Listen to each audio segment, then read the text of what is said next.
फिर ऐसे करके 1, 2, 3, 4, 5 और उसके बीच में भी 1-2 रिजेक्शंस आ सकते हैं। ऐसे करके कम से कम 10-15 ऑफर लेटर आ गए होंगे।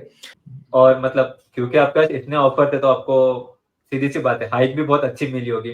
तो आपको कितनी हाइक मिली थी फिर? आप नंबर्स बता सकते हो, परसेंटेज बता सकते हो कितना था? 400-500% तो होगा, अच्छा। 400-500 के आसपास या 350 400 के ऊपर तो रहेगा, 400 के आसपास, 400 से ऊपर रहेगा। 7 मतलब लाख से 7 लाख से 400% हो गया था। मतलब ऐसा ऑलमोस्ट हुआ। 40-45 तक चला गया होगा आपका। 30-35 तक गया था। मेरे पास ऑफर थे, एल&टी का था, एल&टी बहुत ज़्यादा लड़ा था, याद है मुझे इसीलिए एल&टी था, कॉग्निजेंट था, फिर इन्फोसिस था, फिर आईटीसी आईटीसी इन्फोटेक वो था। हेलो दोस्तों, मेरे यूट्यूब चैनल में आपका स्वागत है। आज जो हमारे साथ गेस्ट है उनका नाम है कृष्णा और इनकी स्टोरी बहुत इंस्पायरिंग है। मतलब इन्होंने अपने लाइफ में बहुत अप्स एंड डाउन देखे हैं, लेकिन आज ये एक सक्सेसफुल करियर पे है और आज इनका पैकेज भी बहुत अच्छा है। तो आज हम लोग ये सब डिस्कस करने की कोशिश करेंगे। तो सबसे पहले हम लोग कृष्णा का इंट्रोडक्शन ले लेते हैं। तो over to you Krishna. Thank you Siddharth, आपके चैनल में आने के लिए एंड ये पॉडकास्ट करने के लिए। हमने बहुत प्लानिंग की, बहुत अच्छा सोच रहे हैं, बहुत अच्छा जाएगा। एंड वैसे 2017 में मैं पास आउट हुआ, मैंने इंजीनियरिंग किया है एंड कंप्यूटर साइंस से इंजीनियरिंग किया है। एंड फिर वैसे हूँ family family basically army background से है, तो मैं बहुत जगह घूम चुका हूँ, बहुत जगह रह चुका हूँ। अभी करेंटली बैंगलोर में हूँ। एंड वैसे 2017 में पास आउट किया, 2017 में पास आउट करने के बाद इंजीनियरिंग किया था, तो फिर उसके बाद आईटी कंपनी में काम किया। एंड मे बी आगे चलते चलते हम जानेंगे कौन सी कंपनी क्या सब काम रहा। फिर उसके बाद अभी करेंटली मैं एक बिग डेटा इंजीनियर हूँ एंड मोस्टली इन सब में काम कर रहा हूँ और थोड़ा बहुत यूट्यूब कर लेता हूँ या तो हम लोग स्टार्ट करते हैं आपके फर्स्ट जॉब से। तो आप आपके फर्स्ट जॉब के बारे में बता सकते हो कि आपको कितनी सैलरी मिली और आपका फर्स्ट जॉब क्या था? हम थोड़ा पीछे जाएंगे, ठीक है। क्या कहते हैं, इंजीनियरिंग से स्टार्ट करेंगे। सो ठीक है, इंजीनियरिंग वैसे आप लोग अगर जो भी पॉडकास्ट देख रहे हैं तो वैसे सब लोग मोस्टली ठीक ठाक कॉलेज से ही होंगे, जहाँ पे कम से कम दोस्त तो होंगे बात करने के लिए। 60-70 लोग हो सकते हैं अपने क्लास में हो या कॉलेजेस में या सब ब्रांच मिला के। तो मेरी परिस्थिति थोड़ी ज़्यादा अलग है ठीक है। तो बेसिकली टायर 3 से भी नीचे वैसा कुछ बोल सकते हैं, तो वैसा हो जाए कि आप इमेजिन भी नहीं कर सकते जो मेरा स्टैंडर्ड या फिर जहाँ मैं पढ़ रहा था, कि हम लोग क्या कहते हैं, आप लोग अगर 7 डिफरेंट ब्रांच होंगे, civil, mechanical, computer science, IT, electronics, electrical, ये सब मिला करके 6-7 ब्रांच हो जाते हैं और उसमें 4 इयर्स होता है। तो हर एक क्लास में अगर 60-70 या 50 बच्चे भी पकड़ोगे तो भी 2-3 हज़ार बच्चे हो जाते हैं कॉलेज में। कुछ ना सही तो कम से कम अपनी क्लास में तो 50-60 बच्चे हैं, अच्छा सर, हाँ। मोस्टली। बट मेरा मेरा ऐसा है कि मैंने थर्ड ईयर में आके हमारा एनुअल डे हुआ और एनुअल डे में मैंने देखा 70 बच्चे ये परिस्थिति थी टोटल। कॉलेज की। टोटल चारों साल मिला दो, पूरे 7 डिफरेंट ब्रांचेस मिला दो, उन सबको मिला करके 70 बच्चे आए थे एनुअल डे में। चाहे वो सुपर सीनियर हो, सुपर सुपर सीनियर हो, जो 5-6 साल से ईयर बैक लेके बैठे, उन सबको मिला करके 70 या 80 मैक्सिमम बच्चे होंगे। और मेरी क्लास में, खुद की क्लास में, हम तो फर्स्ट ईयर में तो जैसे कि सब्जेक्ट सिमिलर होते हैं ना, तो उसमें 3-3 ब्रांच को मिला के बिठाए तो तब जाके 10-12 बच्चे हुए थे। और जैसे सेकंड ईयर में मैं कंप्यूटर साइंस में गया, बस 4 बच्चे थे मेरी क्लास में। इंजीनियरिंग बाप कॉलेज रे। है, मैं वैसे जगह में हूँ, 4 बच्चे बस। आप सोच रहे हो मतलब इंसान का जो मॉरल रहता है या मोटिवेशन रहता है, कॉन्फिडेंस रहता है, वो कहाँ मतलब जमीन के नीचे गड़ चुका होगा। ऐसी हालत थी करेक्ट। मेरी। और मैं आर्मी बैकग्राउंड से हूँ, तो मैं केंद्रीय विद्यालय आर्मी स्कूल में, ऐसे स्कूल में पढ़ा हूँ जहाँ पे हमारी एक सेक्शन नहीं, 5-5 6-6 सेक्शन होते थे, हर सेक्शन में 60-70 बच्चे होते थे। मतलब एक क्लास में करीब 300-400 बच्चे होते थे और वहां से मैं आया हूँ, 4 बच्चे मेरी क्लास में सेकंड ईयर में बैठे हैं, उसमें से एक ईयर बैक है मतलब ऐसी एक्चुअल हालत में थी। तो 3 ही है। 3 ही है, उसमें से एक ईयर बैक है और उसमें से भी CSIT 2 डिफरेंट ब्रांच होती है ना, दोनों को मिला के बिठाए तब 4 बच्चे हुए हैं। ऐसी हालत अच्छा। थी। और वहां से फिर फोर्थ ईयर जैसे मैं 7th सेम में आया, 7th सेम क्लियर किया, तब से ही मैं जॉब ढूंढना स्टार्ट कर दिया। पता तो था कैंपस सिलेक्शन कुछ होने नहीं वाला, कौन आएगी कंपनी, क्यों आएगी इधर, कोई क्यों आएगा। हम खुद नहीं आना चाहते हैं, बस अटेंडेंस की वजह से ज़बरदस्ती आ रहे हैं। बट ऐसा था, मेरे एचओडी थोड़े सपोर्टिव थे। मैं कॉलेज का नाम यहाँ नहीं लेना चाहूँगा, अच्छा प्लेटफ़ॉर्म है। कॉलेज ने बहुत सपोर्ट किया, मेरे एचओडी, टीचर्स ने बहुत सपोर्ट किया। तो उसके बाद फिर 7th सेम में ही जॉब ढूँढना स्टार्ट कर दिया, मतलब 7th सेम खत्म होते ही 8th सेम में। तो लकीली 8th सेम खत्म होने से 2-3 महीना पहले ही पहला ऑफ़र लेटर आ गया था। ऐसे 2 ऑफ़र लेटर आए।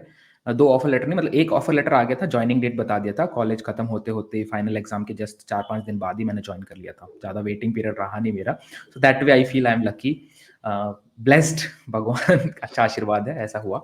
एंड उसके बाद एक और ऑफ़र लेटर आने का चांसेस थे, बट मैं उस टाइम में क्या कहते हैं, आप लोग सब जानते ही होंगे, एसएसबी इंटरव्यू देते हैं ना, आर्मी के सिलेक्शन के लिए। तो वहाँ गया था, हम्म। तो उस टाइम में interview second round, third round attend नहीं कर पाया। और जो फर्स्ट जॉब था ना, उसमें मेरे ऑफर लेटर में लिखा था प्रोग्रामर, सिस्टम एनालिस्ट ऐसे करके लिखा हुआ था, ठीक है? ऑफर लेटर में। वहाँ जाके गए, फिर भी पढ़ रहे थे 1-2 महीना जो ट्रेनिंग चलती है, बेसिक सबकी चलती है, इंडक्शन, वो सब चल रहा था। बट उसके बाद जब काम स्टार्ट हुआ तो मैं वहाँ पता चला कि मेरे को फ़ोन उठाना पड़ता था, कॉल लेना पड़ता था। बेसिकली टेक्निकल सपोर्ट बोलोगे आप। मेरा मतलब मेरे को याद हो चुका है, thank you for calling, I trying support, ये वो ऐसे करके how can I help you? वैसे था मेरा पहला जॉब। एंड ऐसा कुछ हुआ जॉब में, पहला जॉब तो ऐसे लैंड हुए हम।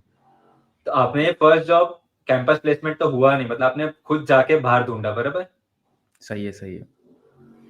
और आपकी स्टार्टिंग सैलरी क्या थी? हाँ, तो स्टार्टिंग सैलरी कुछ मेरे को 3.5 लाख या 4 लाख का पैकेज मिला था, which comes out to be somewhere around 25-26,000 hmm. मिलता था, बैंक अकाउंट में आता था, उतना ही था। हाँ, हाँ, टैक्स वैक्स कट के। टैक्स कट ऐसा था। हुँ। फिर कृष्णा, आपने जब तक मुझे पता है वही कंपनी में आपने 4 साल तक काम किया। तो हुँ। आपकी सैलरी क्या थी फिर, अगर आपने 4 साल वो कंपनी में हो गए थे उसके बाद? हाँ, तो क्या कहते हैं, मैंने जैसे स्टार्ट किया था अराउंड 3.5 के आसपास से स्टार्ट किया। फिर उसके बाद वहाँ रहते-रहते अप्रेज़ल ठीक-ठाक ही मिले थे। ऐसे मतलब अब बात करने से पता चलता है ना इंडस्ट्री स्टैंडर्ड क्या है, ये वो करके, वैसे तो कुछ पता नहीं था, कॉलेज में तो कुछ पता ही नहीं था। तो वहाँ पे मिलने के बाद टोटल करीब 7 के आसपास आ गया था। लगभग अच्छा। आसपास 7 के आसपास। और ऐसा हुँ। था क्योंकि मैं वहाँ नाइट शिफ्ट में काम करता था, वहाँ जो नाइट शिफ्ट अलाउंस है वो सब भी मिलती थी। तो शायद 7 से थोड़ा मतलब 6.5 ऐसे कुछ होगा, और टोटल मिला के 7-7.5 के आस-पास रहेगा। 7 एवरेज पकड़ सकते हैं हम। उतना हो गया हुँ। था। 4 साढ़े मतलब 4 ऑलमोस्ट ऑलमोस्ट 100% हाइक हो गया था 4 साल के बाद। 4 साल में करेक्ट। हाँ। हुँ, तो एक क्वेश्चन था कि आपने, जबकि आपका काम टेक्निकल सपोर्ट का था, बराबर? और हुँ, ऑफर लेटर में तो हुँ, प्रोग्रामर मेंशन किया था और आप एक हाँ, इंजीनियर थे, बराबर? तो आप हुँ, वो कंपनी में करेक्ट। 4 साल तक रहे, उसका कुछ रीज़न था क्या? रीज़न मतलब ऐसे कोई प्लान तो था नहीं कि 4 साल मेरे को रहना है। बट ये एक था कि मैं कंफर्टेबल बहुत हो गया था। हाँ, अच्छा। मतलब आप at the end of the day एक इंजीनियर जब कॉलेज में जाता है, काम करता है, तो वो सोच रहा होता है ना कि मैं एक ऐसे बड़े कंपनी में काम करूँगा, मेरा लैपटॉप होगा, स्क्रीन होगा, ये होगा। फिर वहाँ पे जाके हम पूल खेलेंगे, कैरम बोर्ड खेलेंगे, कोई टेबल टेनिस खेलेंगे, ऐसा सब सबके दिमाग में रहता है। और मेरे दिमाग में तो वो भी था नहीं, मेरे को पता ही नहीं था कुछ अच्छा। कि आईटी कंपनी कैसे होती है। वैसे गूगल, माइक्रोसॉफ्ट इन सब का वीडियो देख रखा था, तो ऐसा था कि अरे बड़ी-बड़ी होती है, ये होती है, फलाना-ढिमका होता है। बट वैसे हम अब तो मेरा मतलब पता ही था ना, कॉलेज टाइम में मेरा कहाँ सेल्फ कॉन्फिडेंस कहाँ था। मैं सोच ही नहीं सकता था कि मैं वहाँ तक जाऊँगा। तो बाकी कोई भी कंपनी अपने लिए तो भाई स्वर्ग जैसा हो गया। तो फिर हम गए, जब वहाँ पे देखा भाई इतनी सारी फैसिलिटी है, ऐसा मस्त चेयर, इतनी साफ-सफाई है, ये सब। तो वो उस जगह में मैं कंफर्टेबल हो गया था, और at the end of the day month के एंड में सैलरी आ रही है अच्छी, एंड सब कुछ अच्छा चल रहा है, काम भी अच्छा है, और उस टाइम कैब फैसिलिटी भी देते थे। नाइट शिफ्ट में काम करता था तो कैब फैसिलिटी भी देते थे। तो आने-जाने का कोई टेंशन नहीं, वो मैंने दर्द देखा नहीं कि ट्रैवलिंग का दर्द क्या होता है। तो उसमें मेरे को कंफर्टेबल लगा। चीज़ें मतलब स्टेबल थी। उससे पहले जैसे इंजीनियरिंग में इतना ट्रैवल कर रहा था मैं, और फिर वहाँ जा कर के पढ़ने का मन नहीं हो रहा, ये सब बहुत सारी चीज़ें चल रही थी। वो सब चीज़ें क्या कहते हैं, छोड़ के उस मतलब उतना हार्डशिप देख कर के फिर यहाँ पे तो बहुत ज़्यादा मतलब एक स्वर्ग जैसा फीलिंग बोला ना मैंने, वैसे आ गए थे। हाँ। तो उस टाइम से मैं बस वही सोचता रहा, बट मतलब हर दिन फ़ील ज़रूर होता था कि यार क्या है, नाइट शिफ्ट कर रहा हूँ। मतलब एक 2-3 साल के बाद जैसे जब बॉडी में चेंजेस आने लगे, तब तो यंग रहते हो, बॉडी फिट है, मैं एथलीट भी रह हुँ। चुका हूँ। तो उस टाइम में कोई फ़ील नहीं आया। बट जब जैसे मैं ये लेट नाइट काम करने लग गया, फिर मेरे स्लीप जब डिप्रिशिएट होने लगे, स्लीप में कॉम्प्रोमाइज़ करने लग गया, हेल्थ में कॉम्प्रोमाइज़ करने लग गया, फिर जब ये मेंटल हेल्थ इश्यूज़ आए, फिज़िकल हेल्थ इश्यूज़ आए, ये सब जो इश्यूज़ आने लगे, फिर रियलाइज़ हुआ यार I am at the wrong place. यहाँ कुछ तो गड़बड़ है करके। तो बट वो रियलाइज़ होने में 4 साढ़े 4 साल लग गए मेरे को। तो इसीलिए अब ऐसा कुछ प्लान तो किया नहीं था मैंने। मतलब नॉर्मली ऐसा ही होता है, मतलब मेरा भी हुँ, एक्सपीरियंस ऐसा है कि हम लोग अगर फर्स्ट कंपनी में जाते हैं ना, एक तो कभी हम लोग ने काम किया हुआ रहता नहीं और इतनी बड़ी हुँ, बिल्डिंग ऐसा सब देखते तो लगता है, हाँ, बस अभी इधर ही सेटल होना है, उसी में 4-5 साल निकल ही जाते हैं। निकल ही जाता है, सही बात है।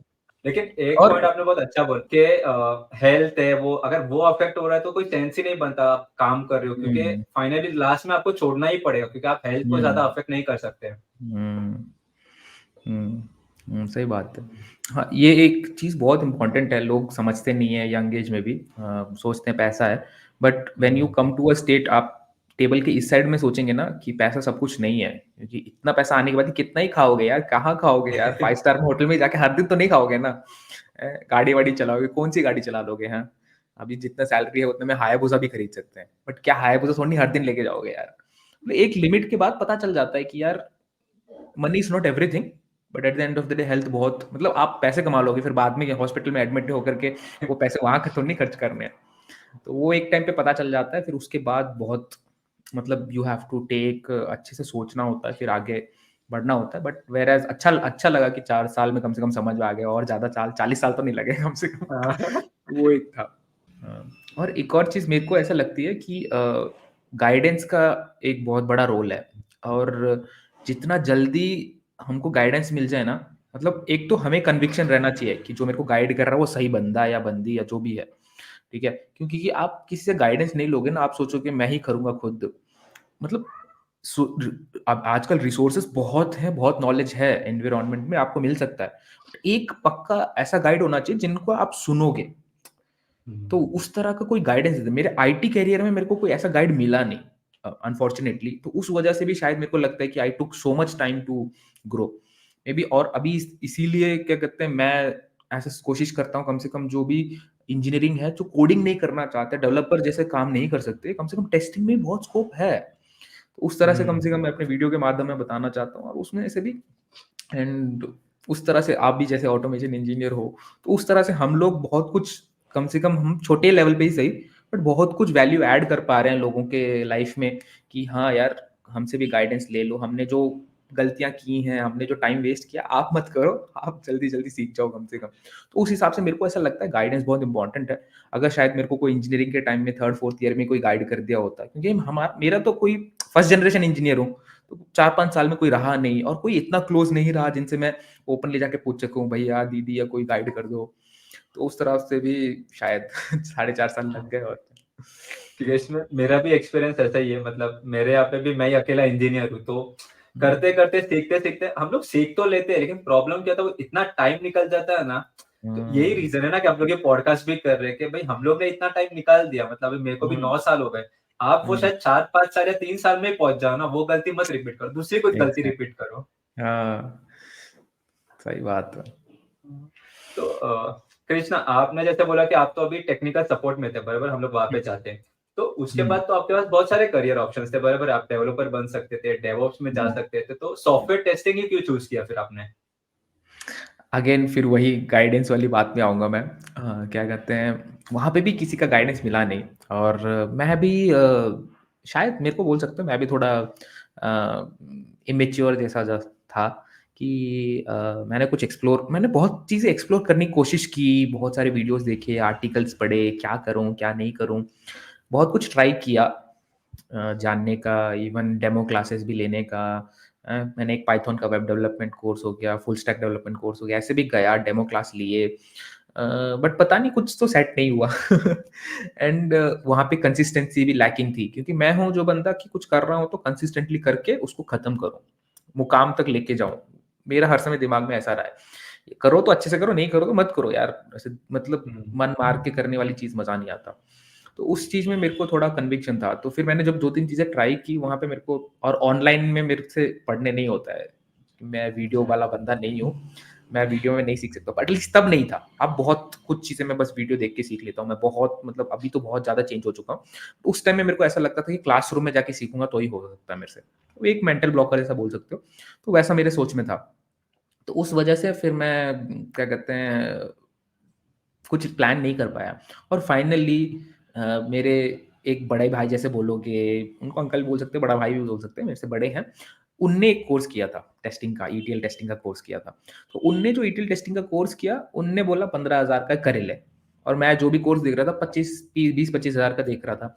मेरे को वैसे पैसे खर्च करने में प्रॉब्लम नहीं थी। तो मैंने बोला 15,000 चलो जाए तो जाए, कम से कम कुछ तो पढ़ के आऊँगा, कुछ सीख के आऊँगा। और मैं जब डेमो क्लास में गया, वहाँ एसक्यूएल की बातें हुई, जो मेरे को थोड़ा कंफर्टेबल लगता है, मैं समझ सकता हूँ, कॉलेज टाइम में पढ़ा हूँ। और टेक्निकल सपोर्ट में भी जब काम कर रहा था, थोड़ा बहुत डेटाबेस में काम करना पड़ता था, तो उससे भी थोड़ा टच था। ऐसा नहीं कि सब कुछ मिस हो गया था। तो उस हिसाब से फिर मैंने सोचा कल करते हैं, देखते हैं, कुछ हुआ तो हुआ, नहीं तो नहीं। कोई नहीं। हाँ। हाँ, तो फिर उस तरह से मैंने एक जस्ट तुक्का जैसे मारा, चलो करते हैं करके। तो वो फिर कर हो गया और क्या। मतलब बाय चांस आ गए सॉफ्टवेयर टेस्टिंग में, लेकिन आपने ट्राई सब कुछ किया, पहले डेव में भी जाने की कोशिश की, इधर भी जाने की कोशिश की, फिर हुँ। लगा कि हाँ, क्योंकि आपका मेन मोटो शायद उधर ऐसा था कि मैं एक बार टेक्निकल सपोर्ट से निकल जाऊँ और एक बार आईटी में आ जाऊँ, भले फिर कोई भी रोल मिले, करेक्ट? भाई एकदम सही, एकदम सही। पर पहले यही था, बस यही थॉट था, उधर से निकलो पहले। बाद में देखेंगे दुनिया क्या है। करेक्ट, मतलब ये अच्छी एडवाइस है। नॉर्मली क्या होता है पता है, जो लोग नॉन आईटी में होते हैं ना, वो लोग सोचते हैं हुँ। नहीं भाई, मैं तो आईटी में सिर्फ डेवलपर ही बनूंगा, बाकी कुछ बनूंगा ही नहीं। वो गलत है। हाँ, आप एक बार आईटी में आ तो जाओ, बाद में आप क्यूए से हुँ। डेव में जा सकते हो। बहुत सारे करियर पाथ खुल जाते हैं उसके बाद आपके लिए। बहुत, बहुत, बहुत। मीन्स एक टाइम में जब चलो आपने कुछ नहीं, क्योंकि ये एकदम से आप तो पहले नॉन टेक में हो या बीपीओ में काम कर रहे हो या पूरा नॉन टेक्निकल काम कर रहे हो। वहाँ से एकदम डेवलपर स्विच करना आप सोच रहे हो मतलब, हैं? आप यहाँ बिल्कुल समझ लो जिम की बात करते हैं। जैसे जिम में जाते हो, वेट्स बिल्कुल नहीं उठाते हो और आप जब बोलते हो मैं जाऊँगा सीधा 50 केजी डंबल्स मारूँगा, भाई पॉसिबल नहीं है। कम टू रियलिटी भाई, 5 किलो करो, 10 किलो करो, 15 करना। और जब टेस्टिंग करते हो आप समझते तो हो सॉफ्टवेयर कैसे होता है, क्या होता है, टेस्टिंग समझोगे, पहले टेस्टिंग समझो तो सही। और सब लोग भी मैं भी कई देखा है ऑटोमेशन ऑटोमेशन, भाई पहले टेस्टिंग में आओ, पहले पढ़ो, ग्रास रूट लेवल से स्टार्ट करो पढ़ना, उसके बाद ऑटोमेशन ये वो पूरी दुनिया है तुम्हारे लिए। हैं? करेक्ट। और आजकल यूट्यूब जैसा प्लेटफॉर्म है, इतनी अच्छे अच्छे प्लेटफॉर्म है, फ्री में हर जगह कुछ भी सीख सकते हो आप। बस एक चीज पहले स्टार्ट करो, मेरे लिए सबसे पहले यही रहेगा कि जो भी नॉन टेक में ना, पहले टेस्टिंग सीख लो यार। आ जाओ, कोई भी एक टेस्टिंग करो। ईटीएल टेस्टिंग है, डेटा वेयरहाउस टेस्टिंग है, ऑटोमेशन है, जावा सेलेनियम हो गया, वेब हो गया, मोबाइल हो गया, इतनी सारी चीजें टेस्टिंग में ही है। पहले इस एक में घुस जाओ, बाकी आगे फोड़ते रहना जो भी है। क्योंकि मैं खुद अभी घुसने के बाद मेरे को इतनी सारी चीजें पता चली है, मेरे को एक कम से कम नेक्स्ट 10 ईयर्स का करियर अप्रोच मेरे लाइफ में मेरे को क्लियर हो चुका है। और जो मेरे से कभी भी बात करता है, पर्सनली बात करता है, ऐसा कुछ करता है, तो उनसे भी मैं यही एडवाइस करता हूँ, आप नॉन टेक में तो पहले कम से कम कोई एक भी टेस्टिंग स्ट्रीम में आ जाओ। बाकी आपको अपने आप पता चल जाएगा। नहीं पता चलेगा तो फिर भी हम गाइड कर देंगे कम से कम। बट ये है कि ट्रस्ट रहना चाहिए भाई, जो गाइड कर रहा है वो बंदा यहाँ से आया है ना, पर वो बता सकता है, ठीक है? His way may not work out, कि उसका जो तरीका है वो तुम्हारे लिए ना काम करे। बट कम से कम पाथ जो रास्ता है वो तो क्लियर हो गया ना, कि हाँ भाई इसकी तरह जाएँगे कम से कम। यहाँ से दूसरा डायरेक्शन भी ले सकते हैं, बट पहले स्टार्ट तो करो। तो वो चीज़ आपने बहुत अच्छी बोली कि पहले लोग सोचते हैं डेवलपर, डेवलपर, डेवलपर, भाई प्रैक्टिकल आ जाओ यार, प्रैक्टिकल बन करेक्ट। जाओ पहले। हुँ, क्योंकि मैंने भी जब स्टार्ट किया था तो मैं भी मैनुअल टेस्टिंग में ही था। लेकिन मैं मैनुअल हुँ, टेस्टिंग में था, इसमें मुझे पता चला कि हाँ, अभी ऑटोमेशन में जा सकते हैं। जैसे बोला आपने ईटीएल में हुँ, जा सकते हैं। तो एक बार वो हुँ, बात में आते तो समझ में आता है, तो मैं बाहर से ही सोचता था, अरे मैं ऑटोमेशन बन जाऊँ क्या? डेवलपर सोचने से नहीं होगा ना। हुँ।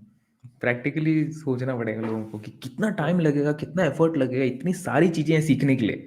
पहली बात तो मैं खुद बोलूँ, ऐसे डेवलपमेंट बोलने से मेरे को लगता था, हाँ, मेरे को ऐसे कॉन्फिडेंस में लगता है कि हाँ, कर लूँगा। बट आप सिलेबस देखोगे ना भाई, क्या-क्या नहीं सीखना है, वो देख कर के चक्कर आ जाएगा पहला। ऐसे ट्रॉमा में चले जाओगे तुम भाई, इतना सारा मेरे से नहीं होगा। उससे अच्छा टेस्टिंग है भाई। ये इतनी सी सीखनी है, इतना मैं सीख लूँ पहले, पहले घुस जाऊँ, इंटरव्यू क्रैक करूँ, क्योंकि अपने आप में वो इतनी सारी स्टेजेस हैं। पहले तुम्हें अपने नॉन आईटी के दिमाग से बाहर आना पड़ेगा, आईटी में। उसके बाद तुम्हें प्रिपरेशन करनी है, उसके बाद इंटरव्यू क्लियर करना है, उसके बाद तुम जिस कंपनी में जॉइन करोगे, मतलब इंटरव्यू अपने आप में इतना बड़ा पहाड़ जैसा है उसको, क्योंकि हर एक इंटरव्यू का रिजेक्शन दिल तोड़ देगा। गिव अप करने के लिए तोड़ देगा यार। उसको फिर तुम लड़ के आओगे, फिर तुमको गलती से एक ऑफर लेटर मिल गया, ठीक है, आईटी में। फिर वहाँ पे भी जाके प्रोजेक्ट क्या है, क्या नहीं है, क्या चीज़ है, टूल्स कैसे हैं, क्या है, वो सब समझने में अपने आप में 1-2 साल ऐसे निकल जाएँगे। तो हम्म। इसीलिए वो अपने आप में एक जर्नी है ग्रो होने का। मैं डेवलपर बनूँगा, बनो, करो फिर। हम बोल रहे हैं भाई उधर से आए हैं तो भाई थोड़ा समझ लो। ठीक है, हमने 2 साल ले लिया, आप 2 महीने लेना, हैं? आधा हम्म। साल में कर लेना, 1 साल में कर लेना। हम मना थोड़ी नहीं कर रहे हैं, बट ये है कि थोड़ा प्रैक्टिकली आ जाओ कि हाँ भाई इतना हो सकता है, धीरे-धीरे ग्रो करेंगे। और मैंने देखा है कि हर किसी का अपना-अपना तरीका होता है पढ़ने का, अपना-अपना हाँ। टाइम होता है। ऐसा नहीं है कि मैंने 3 महीने में कर दिया तो आप भी 3 महीने में, नहीं यार, आप 6 महीने लो। आप मेरे से ज़्यादा अच्छे तो 30 दिन में कर दो, उसमें क्या है? हम्म। फ़ास्ट लर्न कर सकते हो, करो जल्दी-जल्दी करो। बट हम्म। जल्दी-जल्दी के चक्कर में भाई अपना हेल्थ, मेंटल हेल्थ ये सब कॉम्प्रोमाइज़ ना कर दो। हाँ। प्रैक्टिकली, स्लोली अच्छे से चलो। मैंने जैसे देखा ना कि slow and steady wins the race, वो अच्छा है। बट वो स्लो है, उसको थोड़ा स्पीड कर सकते हो आप, बट स्टेडी रहना हम्म। पड़ेगा आपको। एक दिन 10 घंटे पढ़ लिया, अगले दिन कुछ नहीं पढ़ा, नहीं चलने वाला है ऐसे। आपकी प्रैक्टिस हम्म। पूरी तगड़ी होनी चाहिए। और मैं और कृष्णा ऐसे नहीं बोल रहे कि आप डेवलपर में मत जाओ। अगर आपको अच्छा। पोटेंशियल है, अगर आपको आता है तो जाओ, लेकिन अगर आपको कोडिंग नहीं आती है तो, और अगर आपको नॉन आईटी से आईटी में आना है तो आप टेस्टिंग के थ्रू आ सकते हो, वो आसान तरीका है। इसको हुँ, ऐसे मत लेना कि हम लोग बोले कि डेवलपर मत बनो, क्यूए ही बनो, क्योंकि हुँ। हम लोग दोनों क्यूए है इसलिए। हाँ, और तो नहीं लोग मैं ऐसे ले खुद अभी, लेंगे। हाँ, नहीं मैं खुद अभी डेवलपर बनने वाला हूँ, क्योंकि क्या मैंने डेटा का देख लिया, बिग डेटा देख लिया, बिग डेटा टेस्टिंग देख लिया, ईटीएल टेस्टिंग देख लिया। अब मैं खुद बिग डेटा इंजीनियर बनने जा रहा हूँ। मैं खुद वो सीख रहा हूँ। मेबी शायद और 6 महीने में 1 साल के अंदर मैं बिग डेटा इंजीनियर बन जाऊँगा। ठीक है? बट मेरे को पता है मेरे को क्या करना है अभी। क्योंकि मैंने पहले टोटल नॉन आईटी में था, पूरा नॉन आईटी था, टेक्निकल सपोर्ट में था। वहाँ से जब मैं टेस्टिंग में आया, अभी मेरे को पता चल गया 2 साल में मैंने 4-5 प्रोजेक्ट में काम कर लिए हैं, अज़ूर में काम कर लिया, एडब्ल्यूएस में काम कर लिया है, जीसीपी में थोड़ा काम कर लिया है, बिग डेटा के ऑन प्रेमाइज़ प्लेटफ़ॉर्म में हडूप, हाइव इन सब में काम कर लिया है। ईटीएल के कई टूल्स में काम कर चुका हूँ, जैसे आईबीएम डेटा स्टेज हो गया, क्या टैलेंट हो गया, इन्फॉर्मेटिका हो गया, फिर कई डेटाबेस हो गए, एसक्यूएल हो गया, ओरेकल एसक्यूएल हो गया, एमएस एसक्यूएल हो गया, माइस एसक्यूएल हो गया। इतने सारी चीज़ों में काम करने के बाद मेरे को भी कॉन्फिडेंस आया कि अब मैं कर सकता हूँ। मेरा एसक्यूएल भी मैंने बहुत स्ट्रॉन्ग किया। तो उस हिसाब से फिर मैंने ऐसा भी पाइथन सीखा, स्पार्क सीखा। अब मैं आगे बढ़ना चाहूँगा। तो उस हिसाब से धीरे-धीरे मैं अपने हिसाब से ग्रो कर रहा हूँ। और हम कभी ऑब्वियसली हम यहाँ क्यों किसी को बोलेंगे, मैं खुद मेरे से भी जो कोई पर्सनल एडवाइस लेता है, अब वो यंग है, समझ लो अभी से कॉलेज से पास आउट हुआ है। भाई क्यों टेस्टिंग में आओगे? थोड़ा और 2-4 महीने ले लो, क्योंकि कोडिंग में अच्छे हो तुम। डेवलपर बनो डायरेक्ट। मैं खुद ऐसे एडवाइस करता हूँ। मैं क्यों बोलूँगा कि तुम मेरे पाथ में आओ, हैं? हाँ। और एक चीज़ ये भी है कि जैसा सिद्धार्थ बोल रहे थे कि हम लोग नहीं चाहते आप डेवलपर बनो, और एक और चीज़ भी है, आप चूज़ करो क्यों आप डेवलपर बनना चाहते हो। इसलिए मत बनो कि उसको ज़्यादा पेमेंट मिलती है। हम्म। हैं? सैलरी के हिसाब से मत करो, क्योंकि मैं जैसे बोल रहा हूँ, मतलब क्या कहते हैं, ऑब्वियसली हम इस सैलरी के टॉपिक में आए नहीं है। मे बी जब आएँगे तब इसको डिस्कस करेंगे, बट बस हाँ। ये मोटिव नहीं होना चाहिए कि हम सैलरी की वजह से हम डेवलपमेंट चूज़ करेंगे और फिर इतना टेंशन लेंगे, भाई ये नहीं हो रहा, वो नहीं हो रहा, ये सीखना है। तो चूज़ योर फील्ड या स्ट्रीम या जो भी बनना चाहते हो वो चीज़ लॉजिकली चूज़ करो। मैं कर सकता हूँ, नहीं, या कर सकता हूँ तो कितना कर सकता हूँ, कितना मेरा ग्रोथ रहेगा, ये अच्छे से प्लान करके करो, बहुत अच्छा है। एंड सिद्धार्थ तो बहुत अच्छा एडवाइस किए कि हम मना नहीं कर रहे हैं, हम बोल रहे हैं करो, बट देख के प्लान करके करो भाई, अच्छा हो जाएगा। मैं और कृष्णा थोड़ा भावनाओं में बह के थोड़ा आगे आ गए। अभी वापस थोड़ा इनके जर्नी के पीछे जाते हैं कि जैसे कृष्णा आपने बोला कि आपने एक कोर्स किया था, बराबर है? हुँ, कोर्स करा, तो आपने उसके बाद क्या स्टेप्स लिया? मतलब आपने कोर्स किया, फिर उसके बाद क्या स्टेप्स लिया जिससे आप टेस्टिंग में आ गए फिर? हुँ, हुँ। हाँ, सो कोर्स लेने का रीज़न जैसे मैंने बताया कि मेरे एक बड़े भैया जैसे हैं, उनने बोल दिया कोर्स कर लो करके, तो मैंने कर लिया। बट ये है ना कि यार बस कोर्स करने से कुछ नहीं हो जाता, आपको प्रैक्टिस बड़ी तगड़ी करनी पड़ेगी, ठीक है? जो उनने सिखाया है, वो सही सिखाया है। बट आपको क्या कहते हैं, अभी मैंने समझ लो 4 साल हो गए मेरे, तो मेरे को अगर 4 साल में मैंने क्या किया है, वो अगर मेरे को दिखाना है, तो मेरे को उतनी मेहनत करनी पड़ेगी। वो उतना मेरा स्किल स्ट्रॉन्ग होना पड़ेगा। मेरे फंडामेंटल्स जो हैं, मेरे थ्योरेटिकल कॉन्सेप्ट हैं, वो इतने स्ट्रॉन्ग होने हैं। तभी मैं बोल सकता हूँ कि हाँ, मैंने ये कुछ किया है, फोड़ा है। क्योंकि कि जो भी कंपनी है, वो आपके इंटरव्यू में डिसाइड करेगी। आपके दिमाग में चीज़ है, बट वो आपके प्रेज़ेंटेशन में नहीं आ रही है। फिर कैसे वो सेलेक्ट करेंगे आपको? हुँ? तो इसीलिए वो क्या कहते हैं, आप अच्छे से प्लान, जैसे कि मेरे मेरे मैं हर समय कहता हूँ कि मेरे पूरे मतलब गोल अचीवमेंट के फेज़ में 3 मेन फेज़ आते हैं। जैसे कि आप पहले प्रिपरेशन किए, ठीक है? फिर इंटरव्यू फेज़ आएगा, फिर जॉब फेज़ आएगा। तो जब जैसे भी जिस फेज़ में सब लोग प्रिपरेशन फेज़ कर रहे हो, आप इंटरव्यू के बारे में नहीं सोच सकते, क्योंकि जब आप प्रिपरेशन कर रहे हो, आप सोचोगे इंटरव्यू में ये पूछ ले तो वो पूछ ले, that will give you anxiety and आप उसमें फिर अच्छे से पढ़ भी नहीं पाओगे। तो आप प्रिपरेशन अच्छे से करो, अच्छे से समझो एंड इस प्रिपरेशन में भी मैं 3 स्टेप बताऊँगा, ठीक है? बट पहले मैं ये 3 स्टेप बताऊँ। जैसे प्रिपरेशन कर रहे हो तो आप इंटरव्यू के बारे में और जॉब के बारे में नहीं सोच सकते। आप बस अच्छे से प्रिपरेशन ही करो, उस पे फोकस करो, क्योंकि any other stage will give you anxiety और उसमें आप फिर अपना बेस्ट नहीं दे पाओगे। आप प्रिपरेशन अच्छे करते हो, फिर आप इंटरव्यू फेज़ में आओगे। आप इंटरव्यू फेज़ में आप फ्यूचर फेज़ जो है, जॉब का फेज़ उसके बारे में नहीं सोच सकते। यार मैं किस प्रोजेक्ट में जाऊँगा, वो मेरे को समझ में नहीं आया तो क्या होगा? बिकॉज़ वो ओवरथिंकिंग और एंग्ज़ायटी की वज़ह से फिर आप स्ट्रेस लेने लगोगे। फिर आप अपना बेस्ट नहीं दे पाओगे। तो आप इंटरव्यू फ़ेज़ में बस इंटरव्यू दोगे कि मैं इंटरव्यू में अपना बेस्ट दूँगा। ऑफ़र लेटर आए या ना आए, मैं सेलेक्ट हूँ या ना हूँ, अपना बेस्ट मैं देने वाला हूँ इंटरव्यू में। तो आपने सेकंड फ़ेज़ में अपना ये बेस्ट दिया। जब थर्ड फ़ेज़ में आएँगे, जब आपका ऑफ़र लेटर आ जाएगा, आप काम करना स्टार्ट करोगे, उस फ़ेज़ में उस टाइम पे जैसा पहला ऑफ़र लेटर आ गया, फिर सोचना स्टार्ट करना इस कंपनी को जॉइन करने के बाद कंपनी में कैसे काम होती है। तो जो प्रैक्टिकली काम कर रहे हैं, उन लोगों से कनेक्ट करिए, लिंक्डइन में हो गया, यूट्यूब में हो गया, उन लोगों से सीखिए कि मेरे को काम कंपनी में काम कैसे करना होगा। क्योंकि आपके जो कोर्स में सिखाया जा चुका है, वो आपको समझ में आ चुका है कि हाँ, कोर्स में ऐसा होता है, ये है, वो है, कंपनी ऐसे काम करती है। तो उन लोगों ने जो बता दिया ठीक है। बट अभी जो करंट आपका कोई दोस्त हो गया, कोलीग हो गया या आप जिस कंपनी में भी काम कर रहे हो, उसमें भी उन लोगों से पूछो जो आपने कोर्स किया है। चाहे वो ऑटोमेशन हो या ईटीएल टेस्टिंग हो, कुछ भी हो। तो जो लोग ईटीएल टेस्टर हैं, उनसे बात करो और जानो कि कैसे काम होता है कंपनी में। तो फिर आप you will be mentally ready कि अब मेरे को ऑफर लेटर आ गया, मैं जॉइन करने वाला हूँ, तो वहाँ पे जाके मैं ऐसे काम करूँगा। तो ये 3 फेज़ में हम एक-एक स्टेप में जाते हैं। नहीं तो फिर बीच में आप इंटरव्यू के फेज़ में जॉब के बारे में सोचने लगोगे, इंटरव्यू में खराब करने लग जाओगे। प्रिपरेशन में आप इंटरव्यू के बारे में सोचने लग जाओगे, प्रिपरेशन आपकी होगी नहीं फिर। तो इसीलिए धीरे-धीरे ग्रो करना चाहिए। और मैं जब प्रिपरेशन का बोल रहा था ना, उसमें भी 3 स्टेज होते हैं। तो जी। 3 स्टेज मेरे को जैसा फ़ील होता है, अगेन मैं एक्सपीरियंस से बोल रहा हूँ।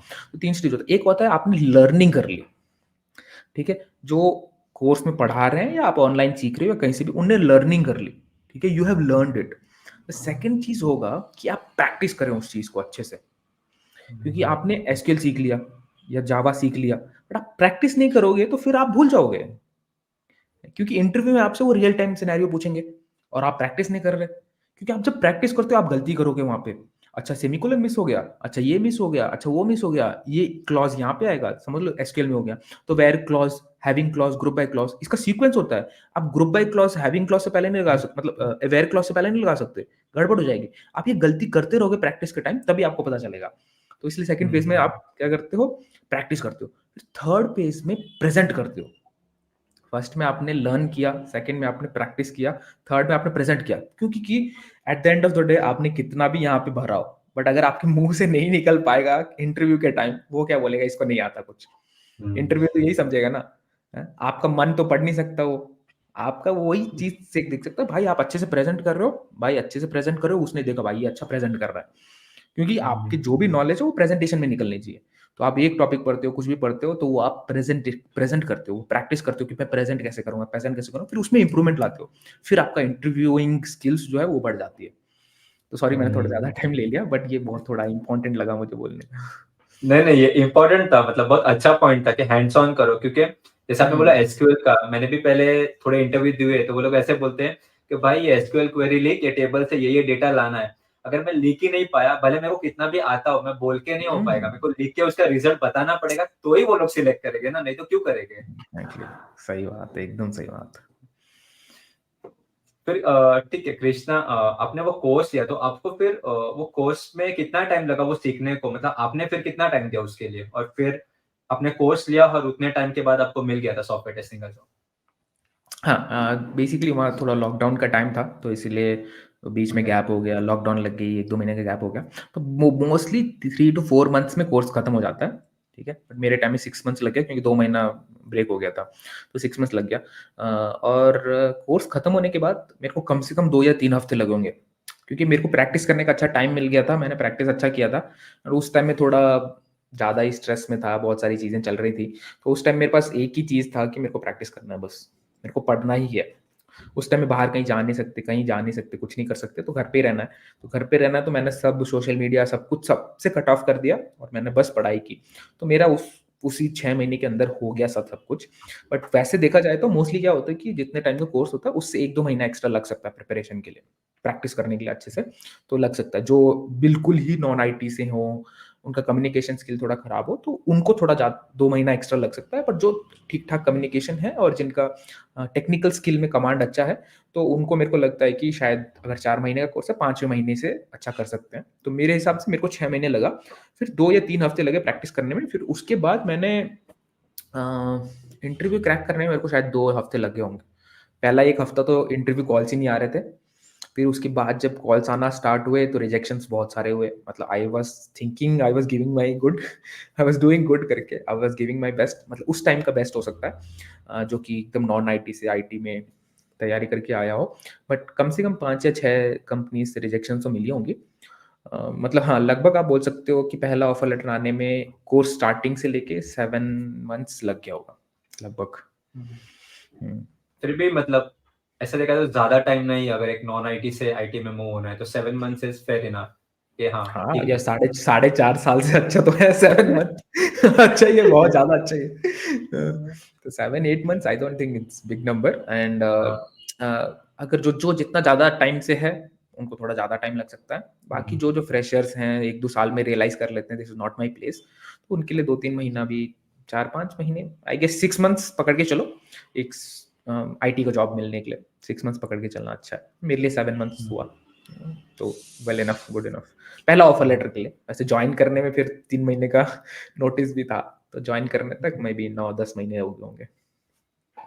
तो कृष्णा, आपको क्या लगता है, मतलब आपने कोर्स लिया और आप नॉन हुँ, आईटी में थे, तो अगर किसको हुँ, नॉन आईटी से आईटी में आना है तो आपको क्या लगता है कि उसको क्या सीखना चाहिए, वो उसके लिए इम्पोर्टेंट है जिससे वो एटलीस्ट सॉफ्टवेयर टेस्टिंग में आ सकता है नॉन आईटी से? हुँ। मेरा पहला रिकमेंडेशन तो रहेगा कि कम से कम मैनुअल टेस्टिंग थोरो कर लो आप पहले, क्योंकि नॉन आईटी में मेरे को नहीं लगता ऐसे स्क्रम, अजाइल मॉडल ये सब सिखाते हैं, ठीक है? चाहे वो kanban मॉडल हो गया, अजाइल मॉडल हो गया, फिर वाटरफॉल मॉडल, ये सब चीज़ें भी नहीं सिखाते हैं और ऐसा काम भी नहीं करता। स्क्रम बेसिकली जैसे 15 मिनट का स्टैंड अप कॉल होता है, स्प्रिंट प्लानिंग होती है, स्प्रिंट होता है, 1 हफ्ता, 2 हफ्ता, 1 महीना जो भी है। kanban मॉडल में हुआ तो मोस्टली यूज़र स्टोरी बेस्ड होता है। तो ये सब चीज़ें भी नहीं पता है नॉन आईटी वालों को, फ्रैंकली टेलिंग, कि कैसे एक सॉफ्टवेयर को प्लान करके उसको मॉड्यूल्स में बाँटा जाता है और मॉड्यूल्स के छोटे-छोटे हिस्से किए जाते हैं, डिफरेंट डेवलपर्स को दिया जाता है और उस डेवलपर जब डेवलप करने के बाद उसको टेस्टिंग करता है एक टेस्ट इंजीनियर। तो ये जो स्प्लिटिंग सब होता है छोटे-छोटे हिस्सों में, ये सब चीज़ भी एक नॉन आईटी बंदों को नहीं पता रहता है। तो एक अच्छा। मैनुअल टेस्टिंग चीज़ें, ये सब चीज़ें which is these all things are process oriented, कम से कम ये चीज़ पहले पता हो, फिर टेक्निकल चीज़ें कि एक वेबसाइट हो गया, वो कैसे हो, अगर स्टैंड अलोन एप्लीकेशन हो गया, विंडोज़ एप्लीकेशन हो गया, वो कैसे टेस्टिंग होती है। फिर उसके बाद डेटाबेस बैकएंड क्या होता है, फ्रंट एंड क्या होता है, एपीआई क्या होता है। तो ये बेसिक चीज़ें सीखें पहले और फिर कोई भी एक अच्छा-सा कोर्स लें। पहले डिसाइड कर लें, मेरा ऐसा रहेगा कि आप अगर मैनुअल टेस्टिंग करना चाहते हो, मेरा ऐसा रहेगा कि मैनुअल टेस्टिंग पहले सीख लो, भले आपको जाना हो, नहीं हो। मैनुअल टेस्टिंग एंड फिर क्या कहते हैं, मेरे को नेक्स्ट ईज़ी लगता है कि ईटीएल टेस्टिंग, क्योंकि ये एक ही लैंग्वेज है, एसक्यूएल सीखना है।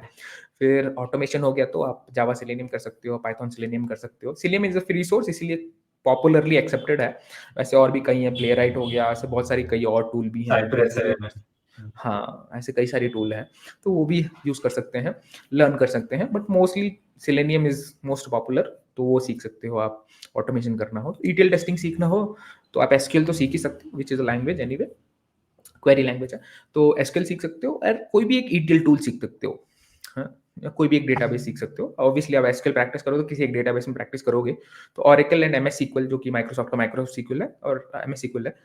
एमएस सीक्वल हो गया और ओरेकल सीक्वल, ये 2 बहु मोस्ट पॉपुलर हैं। तो इन दोनों में से कोई एक अच्छे से प्रैक्टिस कर सकते हो। वैसे सीक्वल एज़ अ लैंग्वेज तो सेम ही है।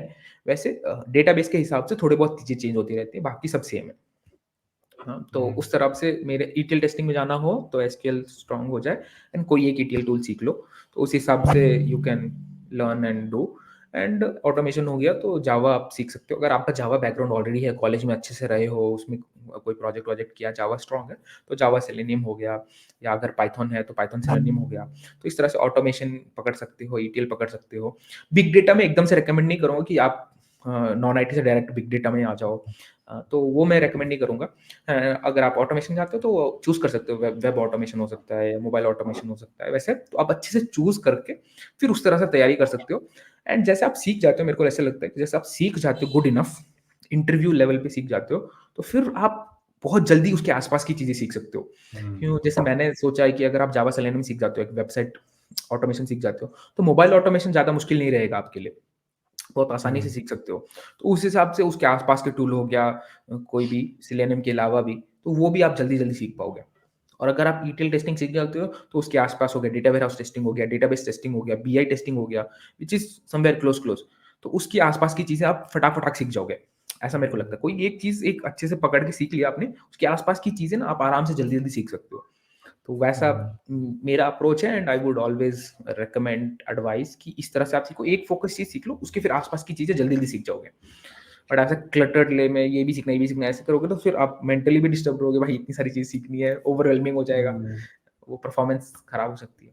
उस हिसाब से एक चीज़ में फ़ोकस करके अच्छे से सीख लो। एंड हाँ, क्योंकि लेना हुँ, कोर्स लेना ऑलवेज़ रिकमेंड रहेगा, चाहे वो ऑनलाइन हो, ऑफलाइन हो। एक कोर्स ले लो बट महँगा नहीं, आराम से सस्ता हुँ, टिकाऊ ले लो। एंड उससे पहले मैं बोलूँगा कि आप अच्छे से रिसर्च करो। यूट्यूब में जो फ्री सोर्सेज़ हैं, उनसे पहले सीखो और जानो कि मेरे पर्सनैलिटी में क्या सूट करता है। ज़्यादा टाइम मत लो, 1 हफ्ता अच्छे से कम 15-20 घंटे रिसर्च करो, अच्छे से डिसाइड करो। उसके बाद फिर डोंट लुक बैक। आपने वो स्टार्ट किया, वो हुँ। खत्म करो अच्छे से। चाहे ऑनलाइन कोर्स लो, ऑफलाइन कोर्स लो, उसको अच्छे से खत्म करो 1-2 महीना में। उसके बाद इंटरव्यू दो, क्रैक करो, उसके बाद आगे सोचेंगे। एक बार आप जॉब स्टार्ट कर दोगे, उसके बाद सोचना कि और कुछ क्या करके सीख सकते हैं करके। नहीं तो ज़्यादा डिस्टर्बिंग हो जाता है। नहीं, मैं कंप्लीटली एग्री करता हूँ, जैसे आपने बोला, जैसे हम लोग भी क्या करते हैं ऑटोमेशन में, जैसे मैंने भी पहले जावा सीखा था।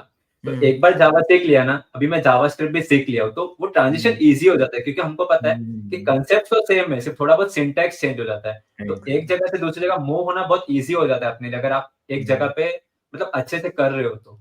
हुँ। सही है एकदम। तो कृष्णा, तो फिर आपने एक कोर्स कर लिया, बराबर है? आपने कोर्स कंप्लीट कर दिया, ठीक है? हुँ, और हुँ, आपको कोर्स से समझ में आ गया। हुँ, लेकिन एक जॉब ढूँढना एक अलग ही एक्सपीरियंस है, बराबर? हुँ, तो आपने उसके बाद क्या किया? मतलब आपने अपना रिज़्यूमे अपडेट किया, लिंक्डइन किया या कोई जॉब पोर्टल यूज़ किया जहाँ से आपको जॉब मिला? क्योंकि कोर्स हुँ, करना एक पार्ट हो गया, लेकिन एक जॉब हुँ। ढूँढना एक अलग ही प्रोसेस है अपने आप में। सही बात है। हाँ, तो मैंने क्या किया कि मतलब वो कोर्स में ही मोस्टली अगर आपने एक अच्छा ट्रेनर से, अच्छे इंस्टीट्यूट से लिया है, तो कोर्स में ही सिखाते हैं कि रिज़्यूम कैसे बनाना है। वैसे वो अपने एक्सपीरियंस के हिसाब से बताते हैं, तो आप उसमें थोड़ा बहुत चेंजेस करने से अच्छा रहेगा। मतलब थोड़ा बहुत, एकदम अलग ही मत करो। जैसे वो लोग टेम्पलेट सब बताते हैं, थोड़ा जो कीवर्ड्स होते हैं, वो सब चीज़ें आप क्या कहते हैं वहाँ से ले सकते हो, which is well and good enough. आप थोड़ा उसको ट्विक कर सकते हो, अपने वर्ड्स के हिसाब से लिख सकते हो। एंड वो कोर्स में शायद आपको बहुत सारी चीज़ें ऐड करने के लिए बोलें। अगर आप कंफर्टेबल नहीं हो, तो कुछ चीज़ें निकाल सकते हो। कुछ चीज़ें जो आप जानते हो, अगर आप नॉन आईटी में भी हो, तो उसकी भी कुछ-कुछ चीज़ें जो आपके प्रोफाइल को अच्छा दिखाएँगी, तो वो चीज़ें भी ऐड कर सकते हो। ये मेरा एक्सपीरियंस है, ठीक है? बट ऐसे एकदम से ऐसा मत कर देना कि वो ही चीज़ आपको फँसा दे इंटरव्यू में। मेरा ये एडवाइस पक्का रहेगा कि वो एक चीज़ आपको फँसानी नहीं चाहिए। आप जस्टिफ़ाई करना चाहिए कि कैसे ये चीज़ मैंने सीखी या फिर कैसे वो चीज़ मैंने यूटिलाइज़ किया अपने करियर में। वो चीज़ आप कन्विंस कर पाओगे तो कोई प्रॉब्लम नहीं है। तो रिज़्यूम मोस्टली वो लोग सिखाते हैं, और आप अच्छे से अगर रिज़्यूम अच्छे सही तरह से, क्योंकि आपने जो आप पहला फर्स्ट जॉब का या नॉन आईटी का जो रिज़्यूम था, वो तो आप पूरा हटा ही दो। वो बिल्कुल यूज़ ही मत करना। उसका टेम्पलेट यूज़ कर सकते हो, उसके वर्ड्स, लेटर्स कुछ भी ऑब्वियसली जो आपने कोर्सेज़ किए हैं, मतलब बीटेक किया हो 10th-12th, वो सब चीज़ें ठीक है। बाकी जो वर्डिंग्स है वो चीज़ें पूरी हटानी पड़ेंगी। पूरा एक फ्रेश बनाना ही मेरा अप्रोच रहेगा कि पूरे जो टेक्निकल चीज़ें आपने सीखी हैं, आपका प्रोजेक्ट जो किया हो, वो कोर्स में भी प्रोजेक्ट किया हो या अलग से और भी कुछ सीख के प्रोजेक्ट किया हो, वो सब चीज़ें अच्छे से डालें। अपने स्किल सेट अच्छी तरह एक्सप्लेन करें। वो सब चीज़ें अच्छे से रिज़्यूम बनाएँ। फिर उसके बाद लिंक्डइन एक अच्छा सोर्स है। वैसे मैंने कभी ट्राई नहीं किया है, तो मैं अपने से नहीं बोलूँगा कि मैंने लिंक्डइन से जॉब मिला है मुझे। मुझे नहीं मिला है। अभी जिस लेवल पे मैं आ गया हूँ और जिस तरह मेरा प्रोफ़ाइल थोड़ा दिखता है, तो उस तरह से अभी मुझे खुद लिंक्डइन में मैसेजेस आते हैं कि ये जॉब है, अप्लाई कर लो, इंटरव्यू दो करके। तो वैसे अभी मतलब दुनिया ऐसे चेंज हो गई। पहले हम अप्लाई करते थे, अभी कंपनी हमें पूछ रही है। तो उस तरह से थोड़ा चेंज हुआ है। मतलब जो भी थोड़े बड़े-बड़े एचआर्स हैं जिनको दिखता है मेरा ऐसा प्रोफाइल है, तो वो लोग मैसेज कर देते हैं। मतलब मैं देखूँगा हर हफ्ते 1-2 मैसेज तो आते हैं मुझे। तो बट मैंने लिंक्डइन से मैंने जॉब नहीं मिला है मुझे एक भी, या इंटरव्यू कॉल भी नहीं आया। शायद मैंने सही तरह ट्राई नहीं किया हो, तो मेबी कोई एजुकेटेड बंदा है मेरे को सिखा सकता है लिंक्डइन से कैसे जॉब लेना है, तो अच्छा रहेगा मेरे को, मैं सीख सकता हूँ। तो मैंने मोस्टली नौकरी एंड मॉन्स्टर ये 2 चीज़ मैं बोलूँगा जिससे मैंने जॉब ढूँढा था, और वहाँ पे भी आप सही तरह से अपना स्किल को प्रेज़ेंट करना ज़रूरी है। जिस तरह से आपको सही कॉल्स आ सकें, ज़्यादा कॉल्स आ सकें, तो उस तरह से थोड़ा बहुत आपको इस तरह से प्रेज़ेंट भी करना पड़ेगा, जैसे मतलब थोड़ा बहुत झूठ लग सकता है, बट आप जस्टिफ़ाई कर सको अपने टेक्निकल स्किल्स और इंटरव्यू से, ठीक है? वहाँ पे कुछ ऐसा मत लिख देना जो कि आपको ही खा जाए, बट थोड़ा-सा झूठ बोल सकते हो, बट वही चीज़ आपको बैकअप करना पड़ेगा इंटरव्यू में अपना परफ़ॉर्मेंस देख के, अपना स्किल सेट अच्छे से दिखा के। तो आई डोंट थिंक उसमें कोई प्रॉब्लम है, क्योंकि इंटरव्यू आपका स्किल सेट जानने के लिए हो रही है, आपका कोई डिटेक्टिव कोई आपको ढूँढ के इंटरोगेशन तो नहीं कर रहा है। तो उस हिसाब से अच्छा नौकरी प्रोफ़ाइल बनाओगे, मॉन्स्टर प्रोफ़ाइल बनाओगे, अच्छे कीवर्ड्स यूज़ करोगे, स्किल्स जो आपके हैं, जो भी टूल्स हो गए, लैंग्वेजेस हो गए, वो आपको अच्छे से हाइलाइट करोगे, उसका प्रोफिशिएंसी लेवल अच्छे से हाइलाइट करोगे, तो कॉल्स अच्छे आते हैं। आप अप्लाई भी करते रहो, हर दिन ढूँढ के अप्लाई करना, अपना रिज़्यूम अपडेटेड रखना, कुछ नया चीज़ सीखते हो तो उसको ऐड कर देना और रिज़्यूम अपडेट करके भेजना।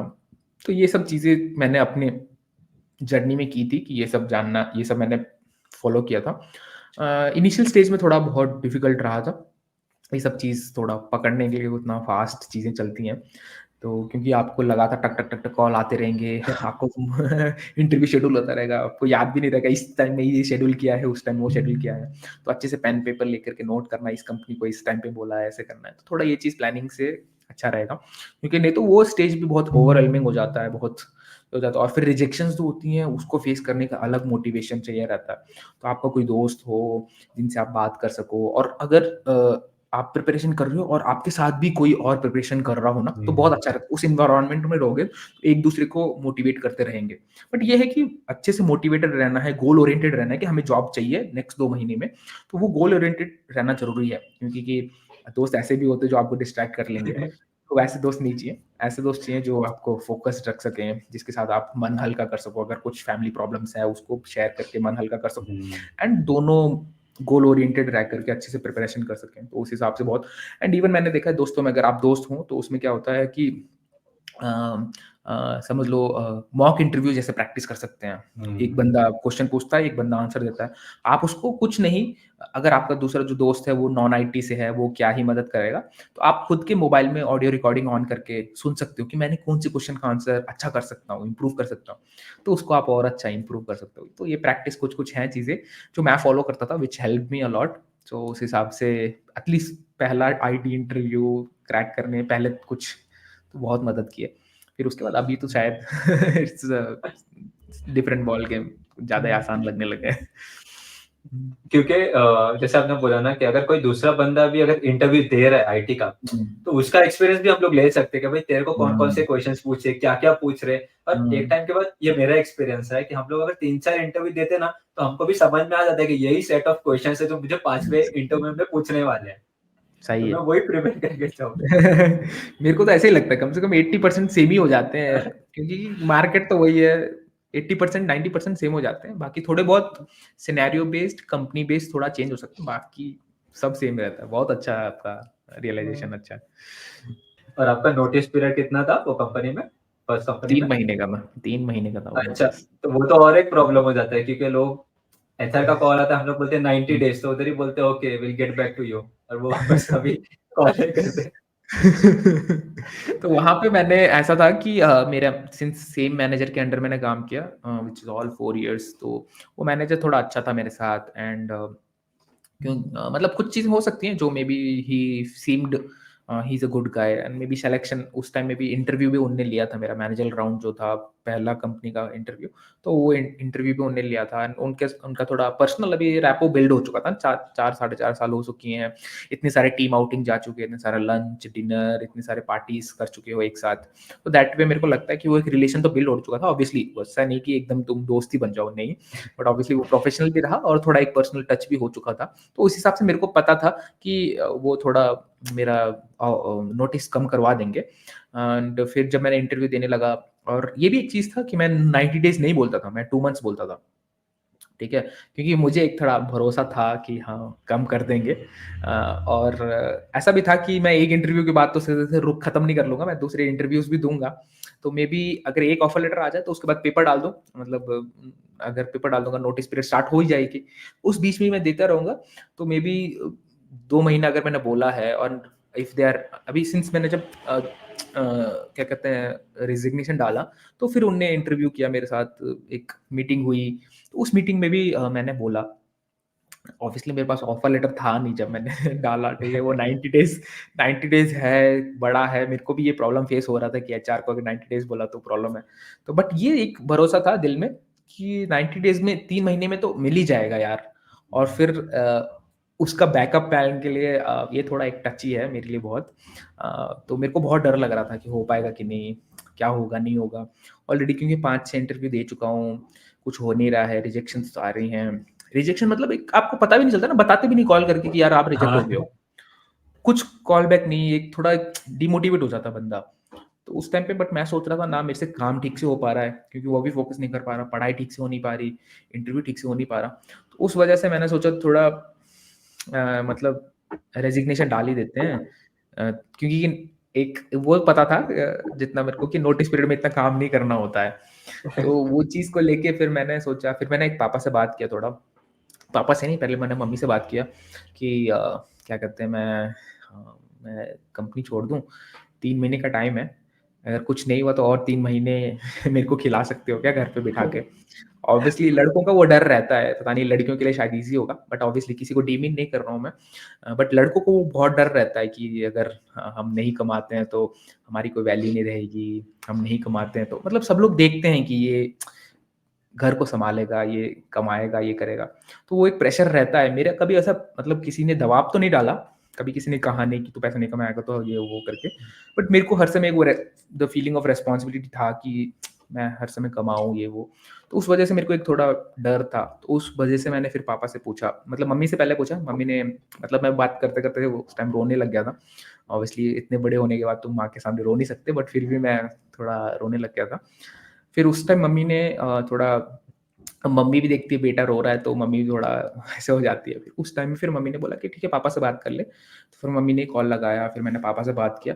बट एक चीज़ बहुत मोटिवेटिंग चीज़ थी, बहुत अगर पेरेंट्स देख रहे हैं इस पॉडकास्ट को ना तो प्लीज़ ये ध्यान रखना कि जो पेरेंट्स का सपोर्ट होता है बहुत इम्पोर्टेंट होता है। तो एक चीज़ मैंने बोला था पापा अगर 3 महीने में जॉब नहीं मिला, क्या मेरे को और 3 महीना घर में बिठा के खिला सकते हो क्या? तो आई बार्गेन्ड फॉर 3 मंथ्स। वो वर्स्ट केस सिनेरियो था कि 6 महीने तक मेरे को जॉब ना मिले। 3 महीना नोटिस हो गया, 3 महीना और 6 महीना। तो मुझे इतना पता था 3 महीने के अंदर-अंदर नोटिस के अंदर-अंदर जॉब मिल जाएगा। बट फिर भी मेरे को एक डर था, तो मैंने 3 महीना और माँगा। तो बट पापा ने जो मैंने 3 महीना और मेरे को बिठा के खिला सकते हो क्या? ऐसे मैंने पूछा, तो पापा ने बोला 3 महीना 30 साल भी अगर होगा ना मैं तेरे को खिलाऊँगा। ठीक है? हुँ। तू मेरा बेटा है, मैं तेरे को खिलाऊँगा। एंड तू नहीं, तेरा अगर शादी होगी, तेरी फैमिली होगी ना, तो उनको भी मैं खिला लूँगा 30 साल, तू टेंशन मत ले। तो वो एक ही लाइन थी, बट उसने मेरे को इतना कॉन्फिडेंस दिया ना, इतना कॉन्फिडेंस दिया ना, मैं क्या बताऊँ, मतलब वो मेरे लिए सब कुछ था, पता है? वो एक हुँ। सेंटेंस। तो मैं सच में पेरेंट्स को बोलना चाहता हूँ, जो लोग सपोर्ट नहीं करते ना, आपके बच्चे अगर कुछ करना चाहते हो, एक टाइम दो उनको और सपोर्ट करो, वो बहुत कुछ अच्छा कर सकते हैं। बहुत कुछ अच्छा कर सकते हैं। बस यही है, कोई कहने वाला नहीं है कि यार तू जा, मैं हूँ तेरे साथ। हाँ, हाँ। और वो जब मिल जाता है ना, पक दुनिया फाड़ देगा इंसान। फिर मैं सच बताऊँ, जब ये हुआ उसके बाद 1 हफ्ता भी नहीं लगा, मतलब 4 या 5 दिन के बाद पहला ऑफर लेटर आ गया मेरा। अच्छा। मतलब इतना मेरा पॉज़िटिविटी चेंज हो गया, मैंने इंटरव्यू इतनी अच्छी तरह देने लग गया। मेरे को नहीं लग रहा था यार इतना कॉन्फिडेंट बंदा कैसे अंदर से कहाँ से जग गया करके। मैं इंटरव्यूज़ भी इतने तड़ाक-तड़ाक देने लग गया, फिर 4-5 दिन में पहला ऑफर लेटर आ गया और मेरा मोटिवेशन बढ़ गया। फिर जब वो चीज़ आप फिर ऑफर लेटर दिखाते हो, पापा को भेजते हो, व्हाट्सएप में भेजते हो, कॉल करते हो, फिर वो हाँ, जो खुशी के आँसू होते हैं ना, फिर वो सब कुछ हो जाता है तुम्हारे लिए। और फिर जो पापा-मम्मी देख कर के खुश हो जाते हैं ना, वो हाँ। तुम्हारे लिए सब कुछ है। मतलब मैं इतना प्यार तो करता हूँ कि उनकी खुशी मेरे लिए सब कुछ है, बाकी मेरे को और कुछ नहीं चाहिए। तो वो बहुत अच्छी फीलिंग थी मेरे लिए। अ, हुँ। तो उतना स्ट्रगल के बाद ये चीज़ बहुत अच्छा लगा। मुझे पता है मतलब जो भी सब लोग देख रहे हैं, कृष्णा भले थोड़ा हँस के बोल रहे हैं, लेकिन आप समझ सकते हो कि वो फेज़ कैसा था। मतलब जिस बारे में वो बोल रहे हैं, बहुत डिफ़िकल्ट फेज़ भी आते हैं, लेकिन बहुत मतलब कृष्णा को देख के भी मोटिवेट हो सकते हो कि ओवरकम कर सकते हो। बहुत लोग जैसे आपने बोला कि पेरेंट्स के लिए भी एक एडवाइस है, नॉर्मली हम लोग पेरेंट्स के पास जाते भी नहीं आधे टाइम, हम लोग हमारे तरफ ही सोच लेते हैं कि करना है, नहीं करना है। तो वो भी एक अभी सबके लिए अलग-अलग होता है, हम लोग भी नहीं बोल सकते हुँ। कि जाना चाहिए कि नहीं, लेकिन हाँ, हाँ। अगर आप अगर जा सकते हो, बोल सकते हो, तो आपका भी लाइफ पूरा चेंज हो सकता है, जैसे कृष्णा का हुँ, हुआ है और ये एक हुँ। लाइव एग्ज़ाम्पल है हमारे सामने। नहीं, अगर पेरेंट्स के पास नहीं जाते हो, कम से कम दोस्तों से रहो हाँ, और अच्छा दोस्त हो, अच्छे पेरेंट्स हो, अच्छा कोई गाइड हो जो बोले कि तू कर, मैं हूँ, मेरे को कॉन्फिडेंस है। बस वो अपने आप में एक बड़ा एक चीज़ होता है यार, ज़िंदगी में वो ऐसे इंसान, ऐसा रिलेशन तुम नहीं ला सकते हो, कि जो तुम्हें बोले यार मैं हूँ ना, तू कर। हाँ, फेल होगा, क्या होगा ज़्यादा से ज़्यादा? 1 इंटरव्यू, 2 इंटरव्यू, 50 इंटरव्यू, अरे कोई नहीं कर यार तू। वो कोई बोल देना फिर तो मोटिवेशन आती है ना, हाँ, कोई नहीं यार तू गिरा तो क्या? मैं हूँ ना, सँभालूँगा मैं तेरे को, पीछे पकड़ूँगा मैं, साथ में हूँ तेरे, पीछे खड़ा हूँ। वो चाहिए पता है, मेरे को पेरेंट्स से मिली, आप लोगों को कहीं से मिल सकती है, बट प्लीज़ वैसा कोई रिलेशन या दोस्त पक्का शेयर करो चीज़ें, क्योंकि अपने दिल में रखने से हल नहीं होगी। और ऐसे केसेस में हम लोग ने देखा है कि मोस्ट ऑफ द लोग सक्सेसफुल ही हो जाते हैं। बहुत कम हो गए जो नहीं हो गए, लेकिन अगर एक बैकअप कोई दे देता है तो हम लोग ने देखा है कि वो कुछ ना कुछ तो कर ही लेता है लाइफ में। पक्का है ये तो। हुँ, थोड़ा इमोशनल क्वेश्चन था, लेकिन बहुत अच्छा था, मतलब इस पे डिस्कस करना, क्योंकि लोगों को हमारा करियर देख के ऐसा लगता है कि बस चकाचौंधी है, हमारे ऊपर पैसों की बारिश हो रही है, हमने कभी डाउन फेज़ देखा ही नहीं, लेकिन ऐसा नहीं है। नहीं, आगे चल के और डिस्कस करेंगे यार। इसके हाँ, बाद भी सब कुछ ग्रीन नहीं होता है। हाँ, हुँ, अभी तक तो बहुत कुछ डिस्कशन बाकी है। तो हुँ, कृष्णा फिर मतलब आपने फिर फर्स्ट जॉब के लिए कितने इंटरव्यूज़ देने पड़े आपको? और जैसे हुँ, आपने बोला आपने बहुत सारे रिजेक्शंस भी फेस किए, तो आपने हुँ, कितने रिजेक्शंस फेस किए? तो हुँ। उसके बारे में कुछ बता सकते हो? अरे यार! वो याद करने से पता है थोड़ा इमोशनल फेस है, लेकिन अ, एटलीस्ट लोगों को तो समझेगा कि वो लोग क्या गलती हाँ, नहीं कर सकते, वो लोग एटलीस्ट आगे बढ़ पाएँगे। मुझे पता है इमोशनल हुँ, फेस कोई याद नहीं करना चाहता। हुँ। मैं सच बताऊँ ना अच्छी चीज़ें स्टार्ट करते हैं। मेरा पहला जॉब से ख़त्म मतलब लास्ट वर्किंग डे से पहले करीब 15 से 20 ऑफ़र लेटर आ गए थे। ठीक है? अच्छा। ये गुड स्टार्ट है। मैंने रिजेक्शन तो कम से कम बहुत मतलब आप मानोगे नहीं, इनिशियली तो 5 या 10 इंटरव्यूज़ तो रिजेक्शंस ही गए होंगे बस। बस रिजेक्शंस और कुछ भी नहीं। It is all rejections. आप खुद कॉन्टेम्प्लेट कर पाओगे क्योंकि मैं हर इंटरव्यू के बाद बैठता था, लिखता था। मैंने क्या गलती की? किस क्वेश्चन का आंसर मैं और अच्छा दे सकता था? तो ये सब मैं खुद बैठ के लिखता था और उसके आंसर निकालता था, उसको कैसे फिर नेक्स्ट इंटरव्यू में अच्छा दे सकूँ। ये चीज़ मैं करता था। और एसक्यूएल का क्वेश्चन हो, प्रैक्टिकल लेवल क्वेश्चन हो, तो वो मैं इंटरनेट में देखता था। पहले खुद ट्राई करता था, क्योंकि श इंटरव्यू में क्या होता है प्रेशर होता है, एक टाइम का प्रेशर होता है और जो इंटरव्यूअर है वो भी थोड़ा प्रेशर क्रिएट करता है। तो उस हिसाब से आप अपना बेस्ट नहीं देख सकते हो, क्योंकि मैंने रियलाइज़ किया अगर आपने 100% तैयारी की है ना, तो आप 50 से नीचे परसेंट आप दोगे इंटरव्यू में। तो आपका प्रिपरेशन 200% होना चाहिए, तब आप जाके 100% या 90% दे पाओगे, हैं? वैसा हो जाता है। तो इसीलिए अपना हुँ। बेस्ट अपना प्रिपरेशन इतना हाई रखना ही पड़ेगा और वो मैं समझ गया था फिर रिजेक्शन के टाइम पे। और क्योंकि हर रिजेक्शन को मैं इंट्रोस्पेक्ट कर रहा था, पेपर पेन लेकर के बैठ रहा था, लिख रहा था क्या-क्या गलती हो सकती है। फिर वापस से देखता था कि जो मैंने पढ़ा है उसी में से है एंड 90% वही चीज़ रहती थी। मैंने ही गलती हुँ। की है। तो वापस मैं जाता था, उसको पढ़ता था, उसको मैं कैसे सही कर सकता हूँ। पहले वो अप्रोच रहता था। फिर उसके बाद मैंने ऐसे फिर जैसे सुधार करते गया, फिर मेरे को एप्रिशिएशन मिलते गए। फिर ऐसे करके 1, 2, 3, 4, 5 और उसके बीच में भी 1-2 रिजेक्शंस आ सकते हैं। ऐसे करके कम से कम 10-15 ऑफर लेटर आ गए होंगे। फिर क्योंकि मैंने ऐसे स्टार्ट किया ऐसे टक, टक, टक, टक 2-2 1-1 2-2 लाख के ऊपर, ऊपर, ऊपर बढ़ता गया एंड फिर क्या कहते हैं और कुछ-कुछ कंपनियाँ जैसे कि अगर समझ लो मैं एक नंबर पे पहुँच चुका हूँ, समझ लो 20 लाख पहुँच चुका हूँ। 20 लाख का ऑफर लेटर मेरे हाथ में है। तो अभी अगर कोई कंपनी कॉल करेगी, बोलेगी हम 15 लाख देख सकते हैं, तो मैं क्या बोलूँगा यार नहीं चाहिए। क्योंकि हुँ, हाँ, हाँ, ये है कि आपकी ड्रीम कंपनी हो तो बात अलग है। आप सैलरी में कॉम्प्रोमाइज़ कर लोगे, वो कंपनी आपके लिए इम्पोर्टेंट है, तो आप जा सकते हो। अगर 15 लाख की है मतलब उस टाइम मेरे लिए, तो मैंने बोल दिया आप ऑफर लेटर मत ही भेजो क्योंकि 15 लाख का ऑफर लेटर मैं एक्सेप्ट तो करने नहीं वाला, तो 15 लाख क्यों भेजोगे, मत भेजो करके मैं ऐसे बोल देता था। तो वैसे करीब 5-6 ऑफर लेटर मैंने ऐसे ही मिस कर दिए होंगे या फिर मतलब आए नहीं होंगे मेरे पास। तो वैसे देखा जाए तो ऐसे 15-20 ऑफर लेटर उस टाइम आ गए थे। एंड क्या कहते हैं मतलब बहुत स्ट्रगल तो रहता है क्योंकि हर एक रिजेक्शन आपको तोड़ता रहेगा और आपको वो चीज़ याद करनी है क्योंकि आपका गोल बहुत क्लियर रहना चाहिए कि आपको वो चीज़ याद करनी है, फिर बोलना है कि नहीं, ये एक स्टेप है। Failure is hmm, not you don't give up, ठीक है? Success is when you don't give up, failure को स्टेपिंग स्टोन बनाते-बनाते आगे बढ़ते हो।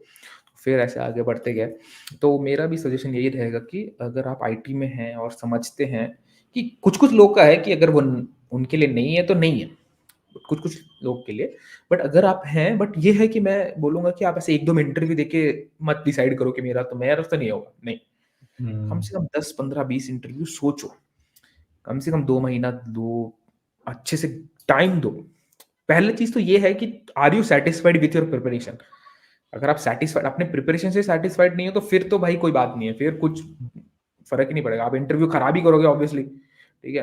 बट आप सैटिस्फाइड हो कि मैंने जो इंटरव्यू दिया है, प्रिपरेशन की है वो अच्छा है और इंटरव्यू आपका 5-10% से फेल हो रहा है, कि आप कुछ क्वेश्चन हुँ, के आंसर नहीं दे पा रहे हो, वो चीज़ आप सुधार करते रहो एंड जो आपके क्वेश्चन आप दे रहे हो, आपको लग रहा है अच्छा है, उसको और अच्छा करो। फिर आपको रिज़ल्ट मिलेंगे, क्यों नहीं मिलेंगे यार? पक्का मिलेंगे। मेरे जैसा वर्स्ट सिनेरियो तो नहीं है एंड ये है कि मैं बोलूँगा उस सीज़न में मतलब पहला कंपनी मतलब पहला स्विच करने के लिए करीब 100 से ज़्यादा इंटरव्यू दिए होंगे टोटल में। 100 से अच्छा, ज़्यादा। एक ही कंपनी का 2-4 राउंड भी हो सकता है, टोटल मिला के हुँ, ऐसे कैलेंडर में गिन रहा था तो 80-90 मेरे कैलेंडर में 80-90 थे एंड कुछ-कुछ होता है कि ज़ूम में भेज देते हैं, कुछ-कुछ होता है मैसेज करके भेज देते हैं, कुछ-कुछ कॉल पे ही 1-2 राउंड ले लेते हैं। हुँ। तो ऐसे गिनोगे तो करीब 100 के ऊपर तो पक्का रहा होगा interviews total number of interviews उस टाइम पे। और आपने बोला कि आपको 15 से 20 ऑफ़र मिले थे, तो आप कंपनी का नाम बताना चाहोगे कि किस-किस कंपनी के ऑफ़र लेटर थे आपके पास? हाँ, मेरे को जितना याद आता है मैं बोलता हूँ, ठीक है? मेरे को याद भी नहीं है, कुछ-कुछ कंपनी बहुत ज़्यादा छोटे थे तो याद भी नहीं शायद मेरे को। तो उस टाइम पे मेरे पास ऑफ़र थे, एल-एन-टी का था, एल-एन-टी बहुत ज़्यादा लड़ा था, याद है मुझे इसीलिए एल-एन-टी था, कॉग्निज़ेंट था फिर इन्फोसिस था, फिर आईटीसी इन्फोटेक वो था। बड़े-बड़े नाम जो याद आ रहे हैं, कुछ-कुछ छोटे भी थे, इंसीडो था इम्पेटस था, फिर और एसएलके सॉफ्टवेयर्स था एंड और भी कुछ कॉन्ट्रैक्ट कंपनी के थे, छोटे-छोटे कंपनी के थे। नाम याद नहीं आ रहे हैं। यही कुछ-कुछ नाम याद आ रहे हैं। हाँ। हुँ। तो क्योंकि टेक आपके महिंद्रा पास भी होगा शायद, टेक अच्छा, महिंद्रा भी होगा, ख़ास याद नहीं आ रहा। हाँ, और उस टाइम पे एक कोई कंपनी तो थी यार, आदित्य बिरला इन्फोटेक करके कुछ थी शायद। उनने भी मेरे को अच्छा। बहुत तंग किया था ऑफर लेटर भेजने के लिए। क्योंकि 2 राउंड के बाद मेरे को याद है 2 राउंड के बाद वो लोग 3rd राउंड मैनेजरियल राउंड या एचआर राउंड कुछ शेड्यूल नहीं करवा पा रहे थे और तब तक और 3-4 ऑफर लेटर आ गए थे मेरे पास। तो मैं उन पे गुस्सा हो गया, भाई आप लोग बोलते हो इंटरव्यू शेड्यूल करते नहीं करके। फिर इंटरव्यू शेड्यूल करने के बाद फिर क्या कहते हैं जब सैलरी का डिस्कशन आया कि ऑफर लेटर भेजेंगे, तब तक 5-6 ऑफर लेटर आके ऑलरेडी मेरा नंबर बढ़ चुका था। फिर मैंने बोला नहीं चाहिए यार आप लोग 2 हफ्ते में लोग इंटरव्यू मतलब ऑफर लेटर दे रहे हैं, आप लोग 1-1 महीना हो चुका है ऑफर लेटर नहीं दे रहे, तो थोड़ा मैं अपसेट हो गया था। फिर मैंने बोला कि मत दो ऑफर लेटर करके। अच्छा। ऐसे कुछ-कुछ कंपनी का ऐसे भी हुआ था। और मतलब क्योंकि आपके पास इतने ऑफ़र थे तो आपको सीधी-सी बात है हाइक भी बहुत अच्छी मिली होगी। तो हुँ, आपको कितनी हाइक मिली थी फिर? आप नंबर्स बता सकते हो, परसेंटेज बता सकते हो कितना था? 400-500% तो होगा, अच्छा, 400-500 के आस-पास या 350 400 के ऊपर तो रहेगा, 400 के आस-पास, 400 से ऊपर रहेगा। 400 7 मतलब लाख से 7 लाख से हाँ, 400% हो गया था, मतलब ऐसा ऑलमोस्ट हुआ। 40-45 तक चला गया होगा आपका। 30-35 तक गया था। अच्छा, लेकिन बहुत अच्छा था मतलब 4 साल के बाद अगर आप देख रहे हो तो काफ़ी अच्छा हुँ, सैलरी मिला फिर। हाँ, मिला। हाँ, ना आपकी मेहनत भी है, ऐसे नहीं बोल रहा हूँ कि सिर्फ़ आपको मिल गया, मेहनत नहीं, की नहीं, वज़ह से मिला है। मेहनत तो है एंड मैं बोलूँगा कि माँ-बाप का आशीर्वाद भी है, भगवान का आशीर्वाद है ऑब्वियसली मैं अपने पूरा क्रेडिट तो मैं नहीं ले सकता हूँ, क्योंकि हुँ, बहुत लोग का इन्वॉल्वमेंट है। एंड मैं एक्चुअली एप्रिशिएट करना चाहूँगा जो लोगों ने प्रॉब्लम्स क्रिएट किए, जो लोगों ने डाउट किया, क्योंकि एक लड़के के मन में ऐसा रहता है यार उसको गलत बता के बताता हूँ मैं करके। जो चीज़ जो लोग हुँ, डाउट करते हैं, जो चीज़ जो लोग तुम्हारे बारे में क्रिटिसाइज़ करते हैं, आलोचना करते हैं, उनको भी एक जवाब देने के लिए भी तुम कुछ करते हो। तो I seriously want to thank them कि अगर आप लोग ऐसा नहीं करते तो शायद मैं इतना गुस्सा नहीं होता। ठीक है, उस टाइम पे थोड़ा एक टफ टाइम था, टफ फेज़ था, जिससे एक मेंटल ट्रॉमा जैसा हो सकता है। बट उस फेज़ में I had only option to work hard, क्योंकि I don't drink, I don't smoke, ये सब चीज़ें नहीं करता हूँ मैं। तो that way the only option was to work hard and give my best. So वो एक ही ऑप्शन था मेरे पास। तो वो एक था। एंड ऑब्वियसली पेरेंट्स का सपोर्ट एंड जो-जो मेरे को जो लव्ड वन्स हैं, जो मेरे वेल विशर्स हैं, उनका जो था, मेरे कुछ-कुछ दोस्त हैं, मैं सच में बोलना चाहूँगा, कुछ-कुछ दोस्त हैं। विशाल करके एक मेरा दोस्त है, मेरा बेस्ट फ्रेंड है, अच्छा। मेरे कॉलेज टाइम से है। वो हर समय अवेलेबल रहता था मेरे लिए, पता है? मतलब मैं जब भी लो फ़ील करूँगा, जब भी खराब लगेगा मुझे, अभी भी, आज भी, आजकल भी, कभी भी, अगर मेरे को कुछ होता है ना, मेरे को किसी से बात करनी है, कुछ है, तो वो मेरे लिए फ्री रहता है। बाकी कोई दुनिया फ्री हुँ। होने, क्योंकि एक स्टेज पे आप पेरेंट्स से हर चीज़ नहीं बता सकते हो ना। हाँ, भले ही मेरे पेरेंट्स बहुत क्लोज़ हों, वो हर चीज़ सुनेंगे, मदद करेंगे, बट हर चीज़ नहीं बता सकते। तो एक दोस्त होना बहुत ज़रूरी है। तो विशाल करके एक मेरा दोस्त था, वो है। एंड और भी कुछ-कुछ दोस्त हैं, वेल विशर्स हैं, इवन मेरे कुछ-कुछ मेंटोर्स, गाइड्स बोल सकते हो, मेरे दूसरे पाथ में, उन सब, वो लोग भी बहुत, उनका सपोर्ट, उनका ब्लेसिंग्स, ये सब चीज़ें ओवरऑल फिर 30-35 तक पहुँच गए थे वहाँ पे। क्योंकि मेरे स्टूडेंट्स हैं ना, वो लोग क्या पूछते हैं कि उनको क्या लगता है कि क्यूए में सैलरी नहीं है। वो मुझे हुँ, क्या पूछते हैं पता है? कि सर 10 साल वाला कोई बंदा है जो सॉफ्टवेयर टेस्टिंग में है, उसको 30 लाख मिलता है क्या? तो हुँ। मैं बोलता हूँ कि भाई यहाँ पे ही देख लो ये पॉडकास्ट में कृष्णा को 4 साल के बाद 30-35 तक वो पहुँच गया था। सही 10 बात। साल हाँ, मतलब आप 4 साल में भी 30, 35, 40 तक भी पहुँच सकते हो। वो तो फिर आपके हुँ। ऊपर है, आप वो रेंज को कितना लेके जा सकते हो। Correct, correct, correct. हुँ। तो फिर कृष्णा आपके पास अभी 15 ऑफ़र आ गए होंगे। मुझे पता है आप हुँ, खुशी से झूम उठे रह गए, अरे 15 ऑफ़र आ हुँ, गए। लेकिन अभी हुँ, और एक आता है ना कि अभी इसमें से आपको एक ही कंपनी चूज़ करनी है। तो हुँ, आपने फिर हुँ। वो कैसे डिसाइड किया कि ये 15 ऑफ़र में से मैं ये कंपनी में चला जाऊँगा? हाँ, तो उस टाइम पे मेरा इतना दिमाग था नहीं, इमैच्योर बोलोगे। तो मैंने एक कॉन्ट्रैक्ट कंपनी चूज़ की जिसने 33 तक का दिया था मेरे को। हाँ, तो उस वो मैंने जॉइन कर ली। 6 मंथ का कॉन्ट्रैक्ट था, एंड वो एक्सटेंड होके करीब 8-9 मंथ्स का हो गया था। तो ऐसा था। तो अच्छा। फिर वो कॉन्ट्रैक्ट खत्म होने के बाद फिर से वापस से जॉब सर्च स्टार्ट, सब कुछ स्टार्ट, वापस से स्टार्ट किया फिर सब कुछ। मतलब आपने देखा कि कौन-सी कंपनी हाईएस्ट सैलरी दे रही है, फिर आपने वो चूज़ कर दिया, वैसा वो था? चूज़ कर लिया, वो गलती नहीं करनी चाहिए थी। बाकी जो भी सुन रहे हो भाई, वो गलती मत करना। हाँ, ठीक है, मैं कुछ ज़्यादा ही अलग लेवल पे चल रहा था एकदम, इंटरव्यू फोड़े जा रहा हूँ, फोड़े जा रहा हूँ, ऑफर लेटर फोड़े जा रहा हूँ, फोड़े जा रहा हूँ। मैं रुकने का नाम ही नहीं ले रहा, पता नहीं उस टाइम क्या भूत सवार हो गया था मेरा। मैं रुक ही नहीं रहा था। एंड फिर मतलब उसके बाद फिर जैसे 8-9 महीने खत्म हो गए, फिर मेरे को जॉब फिर से ढूँढना स्टार्ट किया। फिर मैंने ज़्यादा इंटरव्यू नहीं देंगे, 4-5 इंटरव्यू दे करके ऑफर लेटर निकाल के चला गया। और उसमें फिर उसके बाद कितना हाइक मिला आपको? हाँ यार, वो तो अच्छा, यहाँ पे एक अच्छा इंटरेस्टिंग स्टोरी सुनाता हूँ, ठीक है? अच्छा। जो इस अभी जो रिसेशन ये सब बातें कर रहे हैं ना, उससे बहुत हाँ, कनेक्ट करेंगी लोगों को। और जिन-जिन ने मतलब थोड़ा सुनाता हूँ मैं, आपको मज़ा आएगा, ठीक है? हाँ, चलेगा। तो हुआ क्या कि मैं टाइम, कंपनी का नाम, ये सब चीज़ें नहीं बताऊँगा। सैलरी हुँ, बताऊँगा, थोड़ा आइडिया मिलने आए, ठीक है? उसके लिए। तो हुआ क्या कि मैंने इंटरव्यू देना स्टार्ट किया, फिर उसके बाद क्या कहते हैं, इंटरव्यू मेरे इतने अच्छे गए, कुछ-कुछ इंटरव्यू खराब जाते थे, कुछ-कुछ इंटरव्यू अच्छे जाते थे, तब तक मेरे को पूरा मोमेंटम पता चल चुका था, तो इसलिए मैं उतना ज़्यादा सोच नहीं रहा था। तो इंटरव्यू मेरा किसी कंपनी में अच्छा नहीं गया, ठीक है, अच्छा नहीं गया, मेरे को होप नहीं था कि कॉल-वॉल आएगा सेकंड राउंड के लिए, तो मैं ऐसे थॉट में था, बट कॉल आ गया, ठीक है, अरे! कि सेकंड राउंड के लिए। मतलब मेरा बहुत वाहियात इंटरव्यू गया था उस टाइम तक।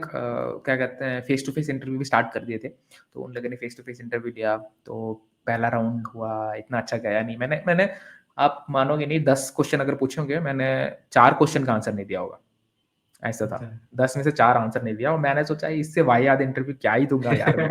100-200 इंटरव्यू दे चुका हूँ, अभी ये क्या है ये? क्या है, मैं अपने आप पे थूक रहा था, पता है, इतना खराब इंटरव्यू गया था मेरा। बट फिर मैं आया, जो भी क्वेश्चन मैंने आंसर नहीं दिए थे, मतलब सेम जो भी क्वेश्चन थे मेरे को आता है, बट उसको मैं उस तरह से नहीं करवा पाया। मतलब अगर मैंने आंसर लिखा एक, मतलब उसने कुछ एसक्यूएल क्वेरी पूछी, मैंने लिखा उसको, तो उसने बोला इस तरह नहीं, इस तरह करो। उस तरह का हुँ, फिर मेरे को आइडिया नहीं आया। फिर मैंने एक और 2-3 तरीके लिखे, फिर उसमें भी वो कन्विंस नहीं था। फिर वो बोला इस तरह से करो। उस तरह से फिर मेरे को आइडिया आ नहीं रहा था। तो कुछ इस तरह के क्वेश्चन थे जो मैं आंसर नहीं कर पाया, बट मेरे को लगा कि यार ये थोड़ा लीनिएंट हो गया, मैं पढ़ाई करता, थोड़ा प्रैक्टिस करता, तो ये तो बहुत ईज़ी था। फिर मैं जब गया, मैं जहाँ पार्किंग की थी गाड़ी, फेस टू फेस था ना, तो मैं पार्किंग की थी, मैं वहाँ गया और उसी टाइम ही मैंने नोटबुक, पेन निकाला, मोबाइल निकाला, मैंने जो भी नोट्स था, जो आंसर मिस किए थे, उसी टाइम मैं लिखने लग गया। और जैसे ये मैं कर रहा था एक्टिविटी, बाइक में बैठ के ही कर रहा था। ये सब एक्टिविटी जब मैं सही में कर रहा था, उसी टाइम कॉल आ गया कि you are selected, first round clear हो चुका है, सेकंड राउंड देना है। मैंने बोला वाह भाई! ये क्या चल रहा है? दिन बहुत दुनिया अच्छे चल रहे हैं। ये क्या चल रहा है करके। फिर मैंने बोला कि ठीक है 1 घंटे बाद करते हैं, क्योंकि बैंगलोर का ट्रैफ़िक थोड़ा ज़्यादा रहता है। तो था तो 20 किलोमीटर में जा सकता था आधे घंटे में, बट फिर भी मैंने बोला 1 घंटे बाद करते हैं करके। तो उसी दिन शाम को फिर उन्होंने सेकंड राउंड लिया। सेकंड राउंड बहुत अच्छा गया। उन्होंने जो भी टेक्निकल पूछे सब मैंने अच्छे आंसर किए। डायरेक्टर लेवल पे 2 लोग थे। तो उन लोगों ने क्वेश्चन 1 घंटे तक पूछे, बहुत अच्छा गया। फिर वो मेरे को अच्छा लगा कि भाई ये तो पक्का निकल जाएगा करके। सेकंड राउंड के बाद फिर मेरे को पूरा पक्का क्लियर हो गया था कि ये निकल जाएगा। फिर उससे पहले ही मैंने 2 कई इंटरव्यूज़ दिए थे, तो फिर मेरे को 33 के आस-पास पकड़, मतलब उस टाइम 33 था, उसके ऊपर अगर जाना है तो 40 के ऊपर मिलने वाला है। तो उस तरह से मैं डिमांड कर रहा था। तो ऐसे उस टाइम पे शायद एल एंड टी नहीं, अ अ, कौन से, हाँ, माइंडट्री का हाँ, एल एंड टी के साथ मर्जर हुआ ना? इन दोनों का मर्जर हुआ हाँ, ना? हाँ, हाँ, हाँ। तो एलटीआई माइंट्री हो गया। एलटीआई माइंट्री करेक्ट, हाँ। उस एलटीआई माइंट्री के मैंने 40 के आस-पास माँगा था, बट वो लोग थोड़ा बहुत हिचकिचा रहे थे 40 देने के लिए भी। अच्छा, तो फिर पता नहीं, उनने ऑफर लेटर तो दिया नहीं। एचआर राउंड अच्छा ही गया था, 2-4 राउंड हो गए थे। फिर एक और कंपनी ने 40 के आस-पास, 40 के थोड़ा ऊपर दे दिया। फिर ये जो कंपनी थी, जो मैंने बोला ना कि फर्स्ट राउंड तो खराब गया, सेकंड राउंड बहुत अच्छा गया। हुँ, फिर ये लोग पता नहीं डिस्कशन किए, 1-2 हफ्ता ले लिए, कुछ बोल नहीं रहे हैं। ठीक है? मेरे को कॉल करेंगे, हर दूसरे दिन, तीसरे दिन कॉल करेंगे, बट ऑफर लेटर नहीं दे रहे हैं। एचआर राउंड अच्छा, करवाएँगे ऐसा बोल के। ठीक है? फिर एचआर राउंड एक दिन रात को 10 साढ़े 10 बजे रात को करवाया, मेरा अच्छा, एचआर राउंड। रात को 10 साढ़े 10 बजे के आस-पास होगा, करवाया। और उस टाइम फिर उनने ज़्यादा डिस्कशन नहीं हुआ, उनने कंपनी के बारे में बताया और डायरेक्ट बोला कि हम इतना ऑफर करेंगे। सीधे 50 के ऊपर। अच्छा, मैंने बोला भी नहीं कुछ भी, मैंने कुछ नहीं बोला, कोई नंबर नहीं, कुछ नहीं। उन्होंने खुद ही बोला we are ready to offer since you have a offer of 40 something, तो we are ready to offer you for 50, ये वो करके फिर उसमें ईसॉप्स भी ऐड कर दिए। एम्प्लॉयी स्टॉक्स होते हैं ना, वो ईसॉप्स भी हुँ, ऐड हुँ, करके सब कुछ करके 50 के ऊपर चढ़ा दिया पूरा। अच्छा, मैं बोला क्या चाहिए यार, मैंने तो पूछा भी नहीं कुछ भी, अपने से खुद ही लोग बोल रहे हैं। फिर मैं उसके बाद इंटरव्यू नहीं दिया, मैंने बोला 50 के ऊपर आ गया, अब क्या है, 5 या साढ़े 5 साल का एक्सपीरियंस टोटल, 6 साल भी नहीं हुआ है, उसमें 50 के आस-पास आ गया, फिर क्या चाहिए करके, फिर मैंने जॉइन कर लिया। हाँ, फिर मैंने उनने इमीडिएट जॉइनिंग बोला, तो मैंने इमीडिएट 1-2 दिन के बाद जॉइन कर लिया एंड फिर उसके बाद का स्टोरी जो तो है बड़ा कृष्णा ही। हाँ, ये स्टोरी बोलने के पहले मैं सिर्फ ये जानना चाहता हूँ, जो आपने 50 बोला मतलब वो आपका हुँ। फिक्स सैलरी था कि सीटीसी था? क्योंकि उसके ऊपर आपको ईसॉप्स भी मिले थे, बराबर? स्टॉक्स भी मिले थे। हुँ, तो आप हुँ, बता हुँ। सकते हो कि कितना मिला था? मतलब टोटल सीटीसी आपका किधर तक जा रहा था? अगर सीटीसी 50 50 था।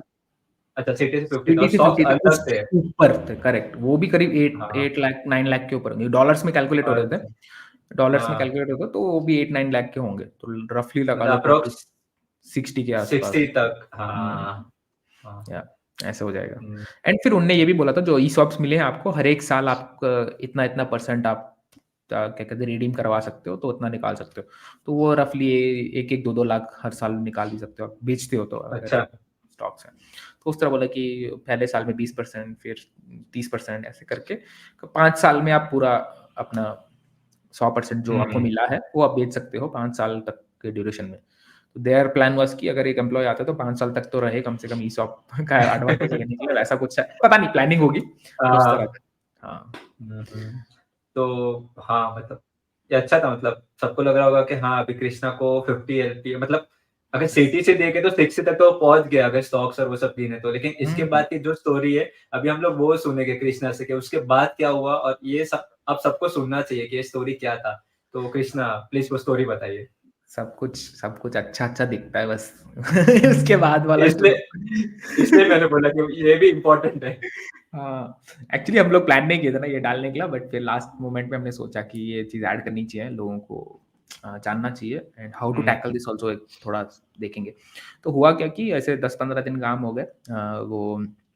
मतलब मैंने जॉइन करने के मंथ एंड आ गया, तो जॉइनिंग बोनस ये वो मिला के बहुत अच्छा पैसा आया उस महीने का। मतलब कुछ दिन का पैसा, जितना दिन है काम किया जॉइनिंग के बाद उतना, एंड जॉइनिंग बोनस वो सब मिला के अच्छा पैसा आया अकाउंट में।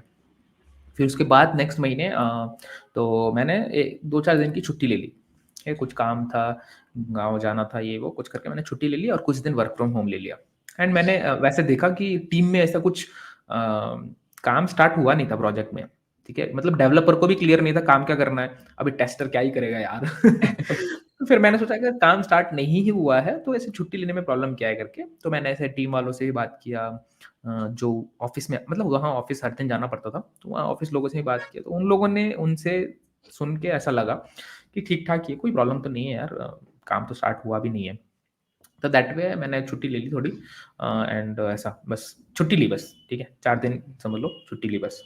और फिर वापस आया 1-2 दिन कुछ ऑड लगा मुझे, कुछ तो गड़बड़ है करके, कोई प्रोजेक्ट में ठीक से काम नहीं कर रहा है।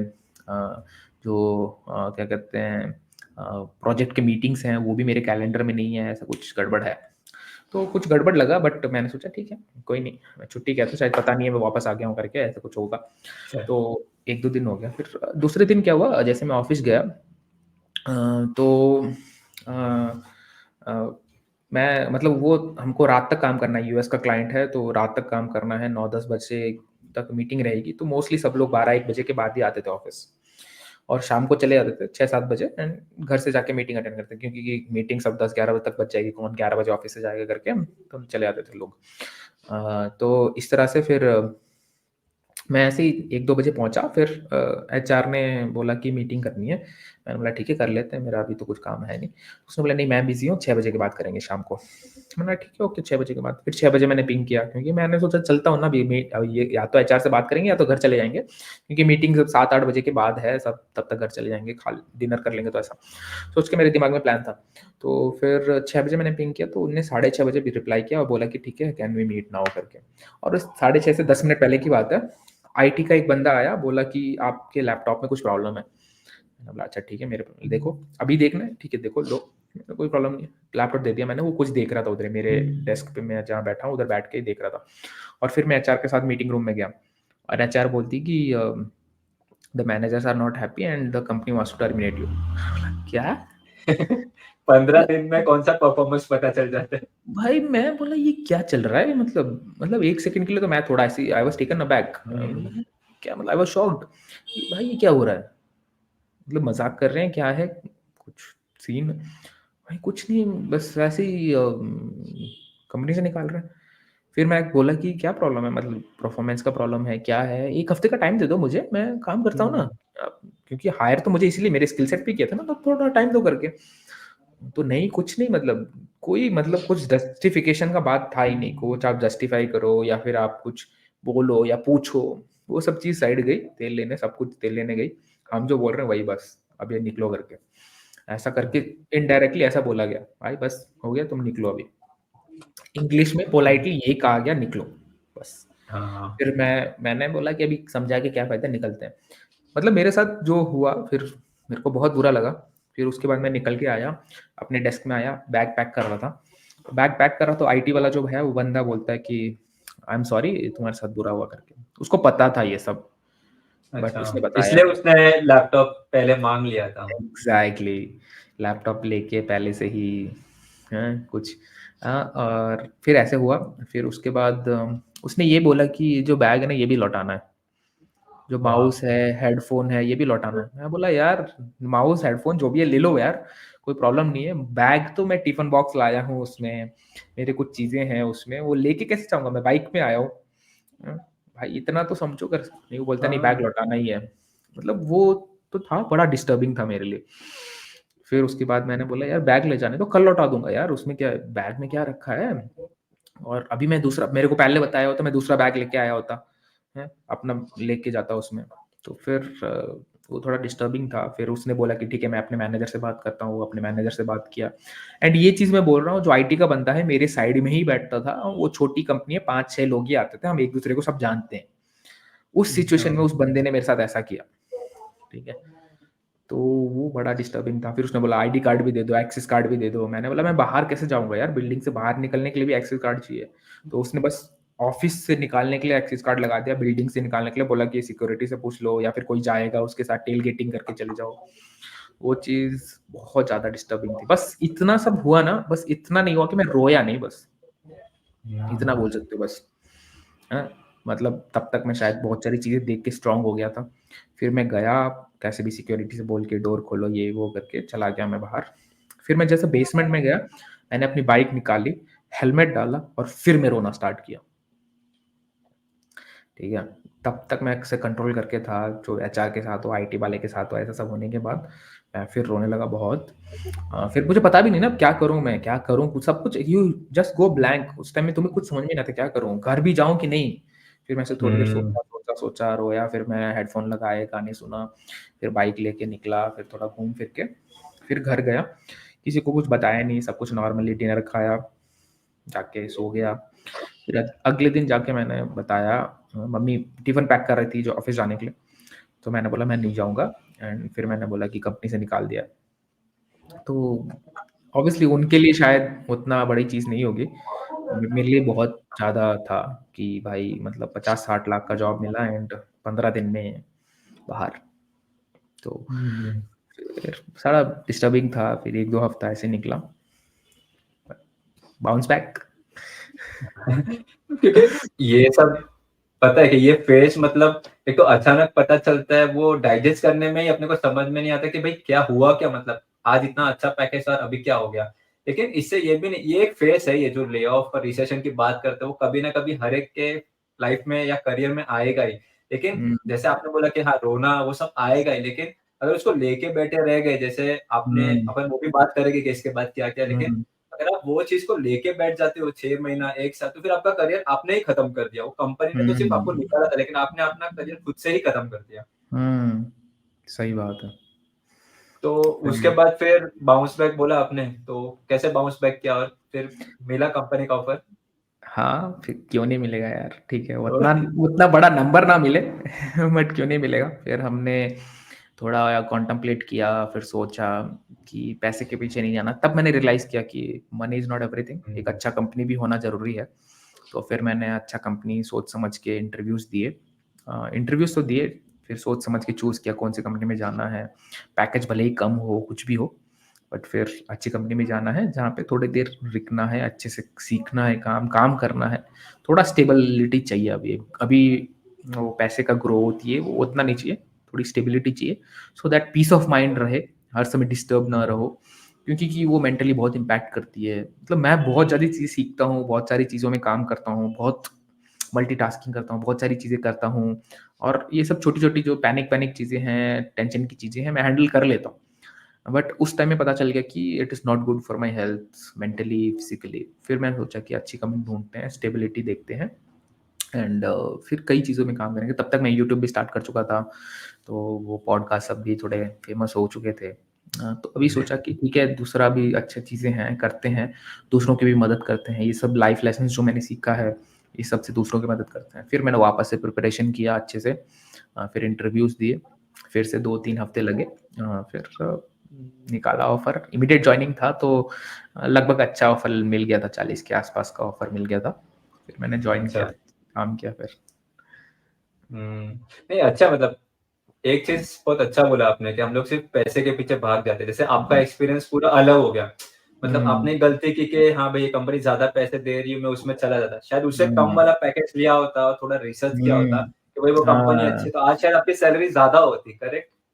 सैलरी ज़्यादा हो ना हो, बट पीस ऑफ माइंड बहुत रहता। हाँ, तो वो मेरे को लगता है सैलरी से भी ज़्यादा इम्पोर्टेंट है, वो आप खरीद नहीं सकते पैसे से। हुँ, तो ये चीज़ आपने बहुत अच्छी कही कि मेरे को रिसर्च करना चाहिए था, लोगों से बात करना चाहिए। फिर उसके बाद जब भी मैं कुछ करने लगा या कुछ भी किया, मैंने पक्का अच्छे से रिसर्च किया, सोचा, समझा, घर में बात किया, ऑफ़िस जाके आया, ऐसे सब चीज़ें थोड़ी मैंने रिसर्च की। तो उस हिसाब से फिर मैं थोड़ा वाइज़ डिसीज़न लेने लग गया।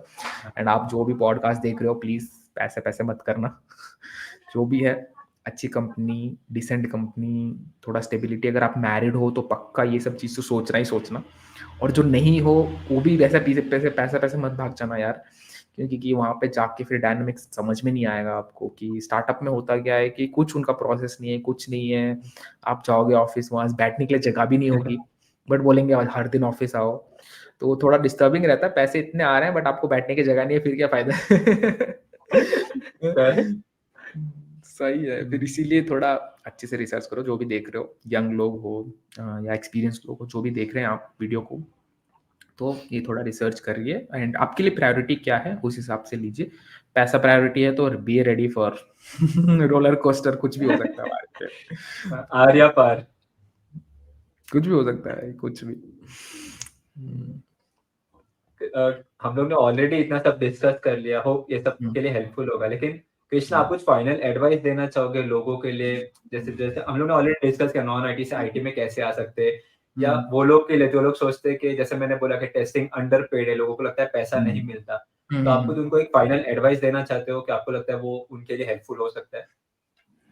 हाँ मैं इतना ज़रूर कहना चाहूँगा कि ऐसा मत समझो, क्यूए को कम नहीं समझना भाई, ठीक है? गुस्सा आ जाएगा मुझे, ठीक है? क्यूए मुझे क्यूए भी। को हाँ, हम दोनों को। तो क्यूए को कम नहीं समझना देखो आपको लगता है क्योंकि आपने इतना ही देखा है, ठीक है? हुँ, थोड़ा दुनिया घूमो, पता चलेगा, ठीक है? क्यूए आर नॉट अंडरपेड अगर आप अंडरपेड हो, देन यू आर लैकिंग कि आपको नेगोशिएट करना नहीं आता है, आपको अपने स्किल को दिखाना नहीं आता है, वो आपकी प्रॉब्लम है, ठीक है? आप उस पे काम करो, आप you will never be underpaid, ठीक है? मैं यस। इतना गारंटी बोल सकता हूँ और मैंने एक वीडियो स्पेशली बनाया था, ऑब्वियसली मैं फ्रंट एंड, बैक एंड का इतनी सारी चीज़ें नहीं जानता, ऑटोमेशन साइड में मैं इतना नहीं जानता, भले ही ओवरऑल समझता हूँ, बट इतना नहीं जानता हूँ। बट ईटीएल में, डेटा साइड में मैं इतनी गारंटी देता हूँ, मैंने एक वीडियो भी बनाया, data engineer versus data tester. उसका एक वीडियो बनाया, उसका व्यूज़ भी बहुत अच्छे आए हैं। वो वीडियो पक्का आप लोग देखना, मैंने बताया है, सिंपल तरीके से बताया है कि मैं जिस कंपनी में मैं खुद 5-6 प्रोजेक्ट में काम कर चुका हूँ, मैं जिस भी प्रोजेक्ट में काम किया हूँ, वहाँ के डेटा इंजीनियर को पक्का मेरे से कम सैलरी मिली है। और एक नहीं, कई 2-3 आप बातें करते-करते पता लगा लेते हो ना, तो 2-3 डेटा इंजीनियर को जो मेरे से ज़्यादा एक्सपीरियंस है, किसी-किसी का मेरे से डबल एक्सपीरियंस है, पर मेरे से आधा सैलरी हो सकता है। ऐसा भी है सिचुएशन, ठीक है? तो आप बस एक साइड मत सोचना कि अरे अंडरपेड ये वो, ऐसा नहीं है। आप अपने स्किल पे काम करिए, अपना स्किल अच्छा करिए एंड नेगोशिएट करना भी सीखिए कि सैलरी कैसे नेगोशिएट करना है। You should not be very rigid कि हाँ, इतना तो इतना ही करके नहीं, you should be flexible enough और अगर आप सोचते हो अंडरपेड है, फिर अपने स्किल पे काम करो ना आप, अच्छा करो, क्यों? मिलेगा हुँ, and don't go by people की डेवलपर को ज़्यादा मिलता है। पीपल फेक इट वो झूठ भी बोलते हैं क्योंकि वो अपना स्टेटस बनाना ही चाहते हैं कि हम डेवलपर हैं, हमारा सैलरी ज़्यादा ही है करके। कुछ-कुछ लोग झूठ भी बोलते हैं। कुछ-कुछ लोग अगर सच बोलेंगे तो पता चल जाएगा कि it's not always developer get high salary. हाँ, उनका टेक्निकल स्किल अच्छा है तो उनको ज़्यादा मिल रहा होगा। ठीक है? आपका टेक्निकल स्किल अच्छा है तो आपको भी ज़्यादा मिलेगा। ये चीज़ मैं बोलूँगा, पक्का स्किल पे काम करो and wise decision low, company choose करने में हो या पैसे में हो, पैसा सब कुछ नहीं होता है इतना समझ लो। अच्छा पैसा मिल गया, अगले दिन रिसेशन आ गया, कंपनी बंद, फिर कुछ नहीं होने वाला। अच्छा कंपनी है, अच्छा प्रोजेक्ट है जहाँ पे पीस ऑफ माइंड है, तो भाई पैसा फ़र्क नहीं पड़ने वाला। हुँ। और एक एडवाइस मेरे साइड से ये रहेगी कि सैलरी भी ऐसा नहीं है कि आप आज आईटी में आ गए और आपका 50 लाख 80 लाख पैकेज हो जाएगा। तो हुँ, ग्रेजुअल प्रोसेस है, कि थोड़ा हुँ, एक्सपीरियंस लो, उसके बाद एक स्विच मारो, उसमें अच्छा हाइक लो, फिर एक स्विच मारो।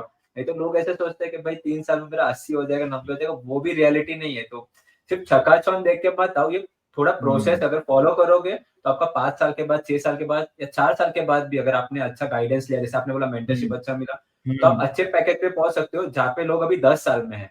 तो वो गलती हुँ, मत करना। हाँ, एग्ज़ैक्टली सही है, एकदम सही है। बहुत अच्छी बात है। और एंड यही इवन भी रीज़न था ग्रेजुअली हाँ, ग्रो करना ही बेस्ट है। आप ऐसे हाँ। फटाफट ग्रो हो जाओ फिर दिख नहीं रहा कोई।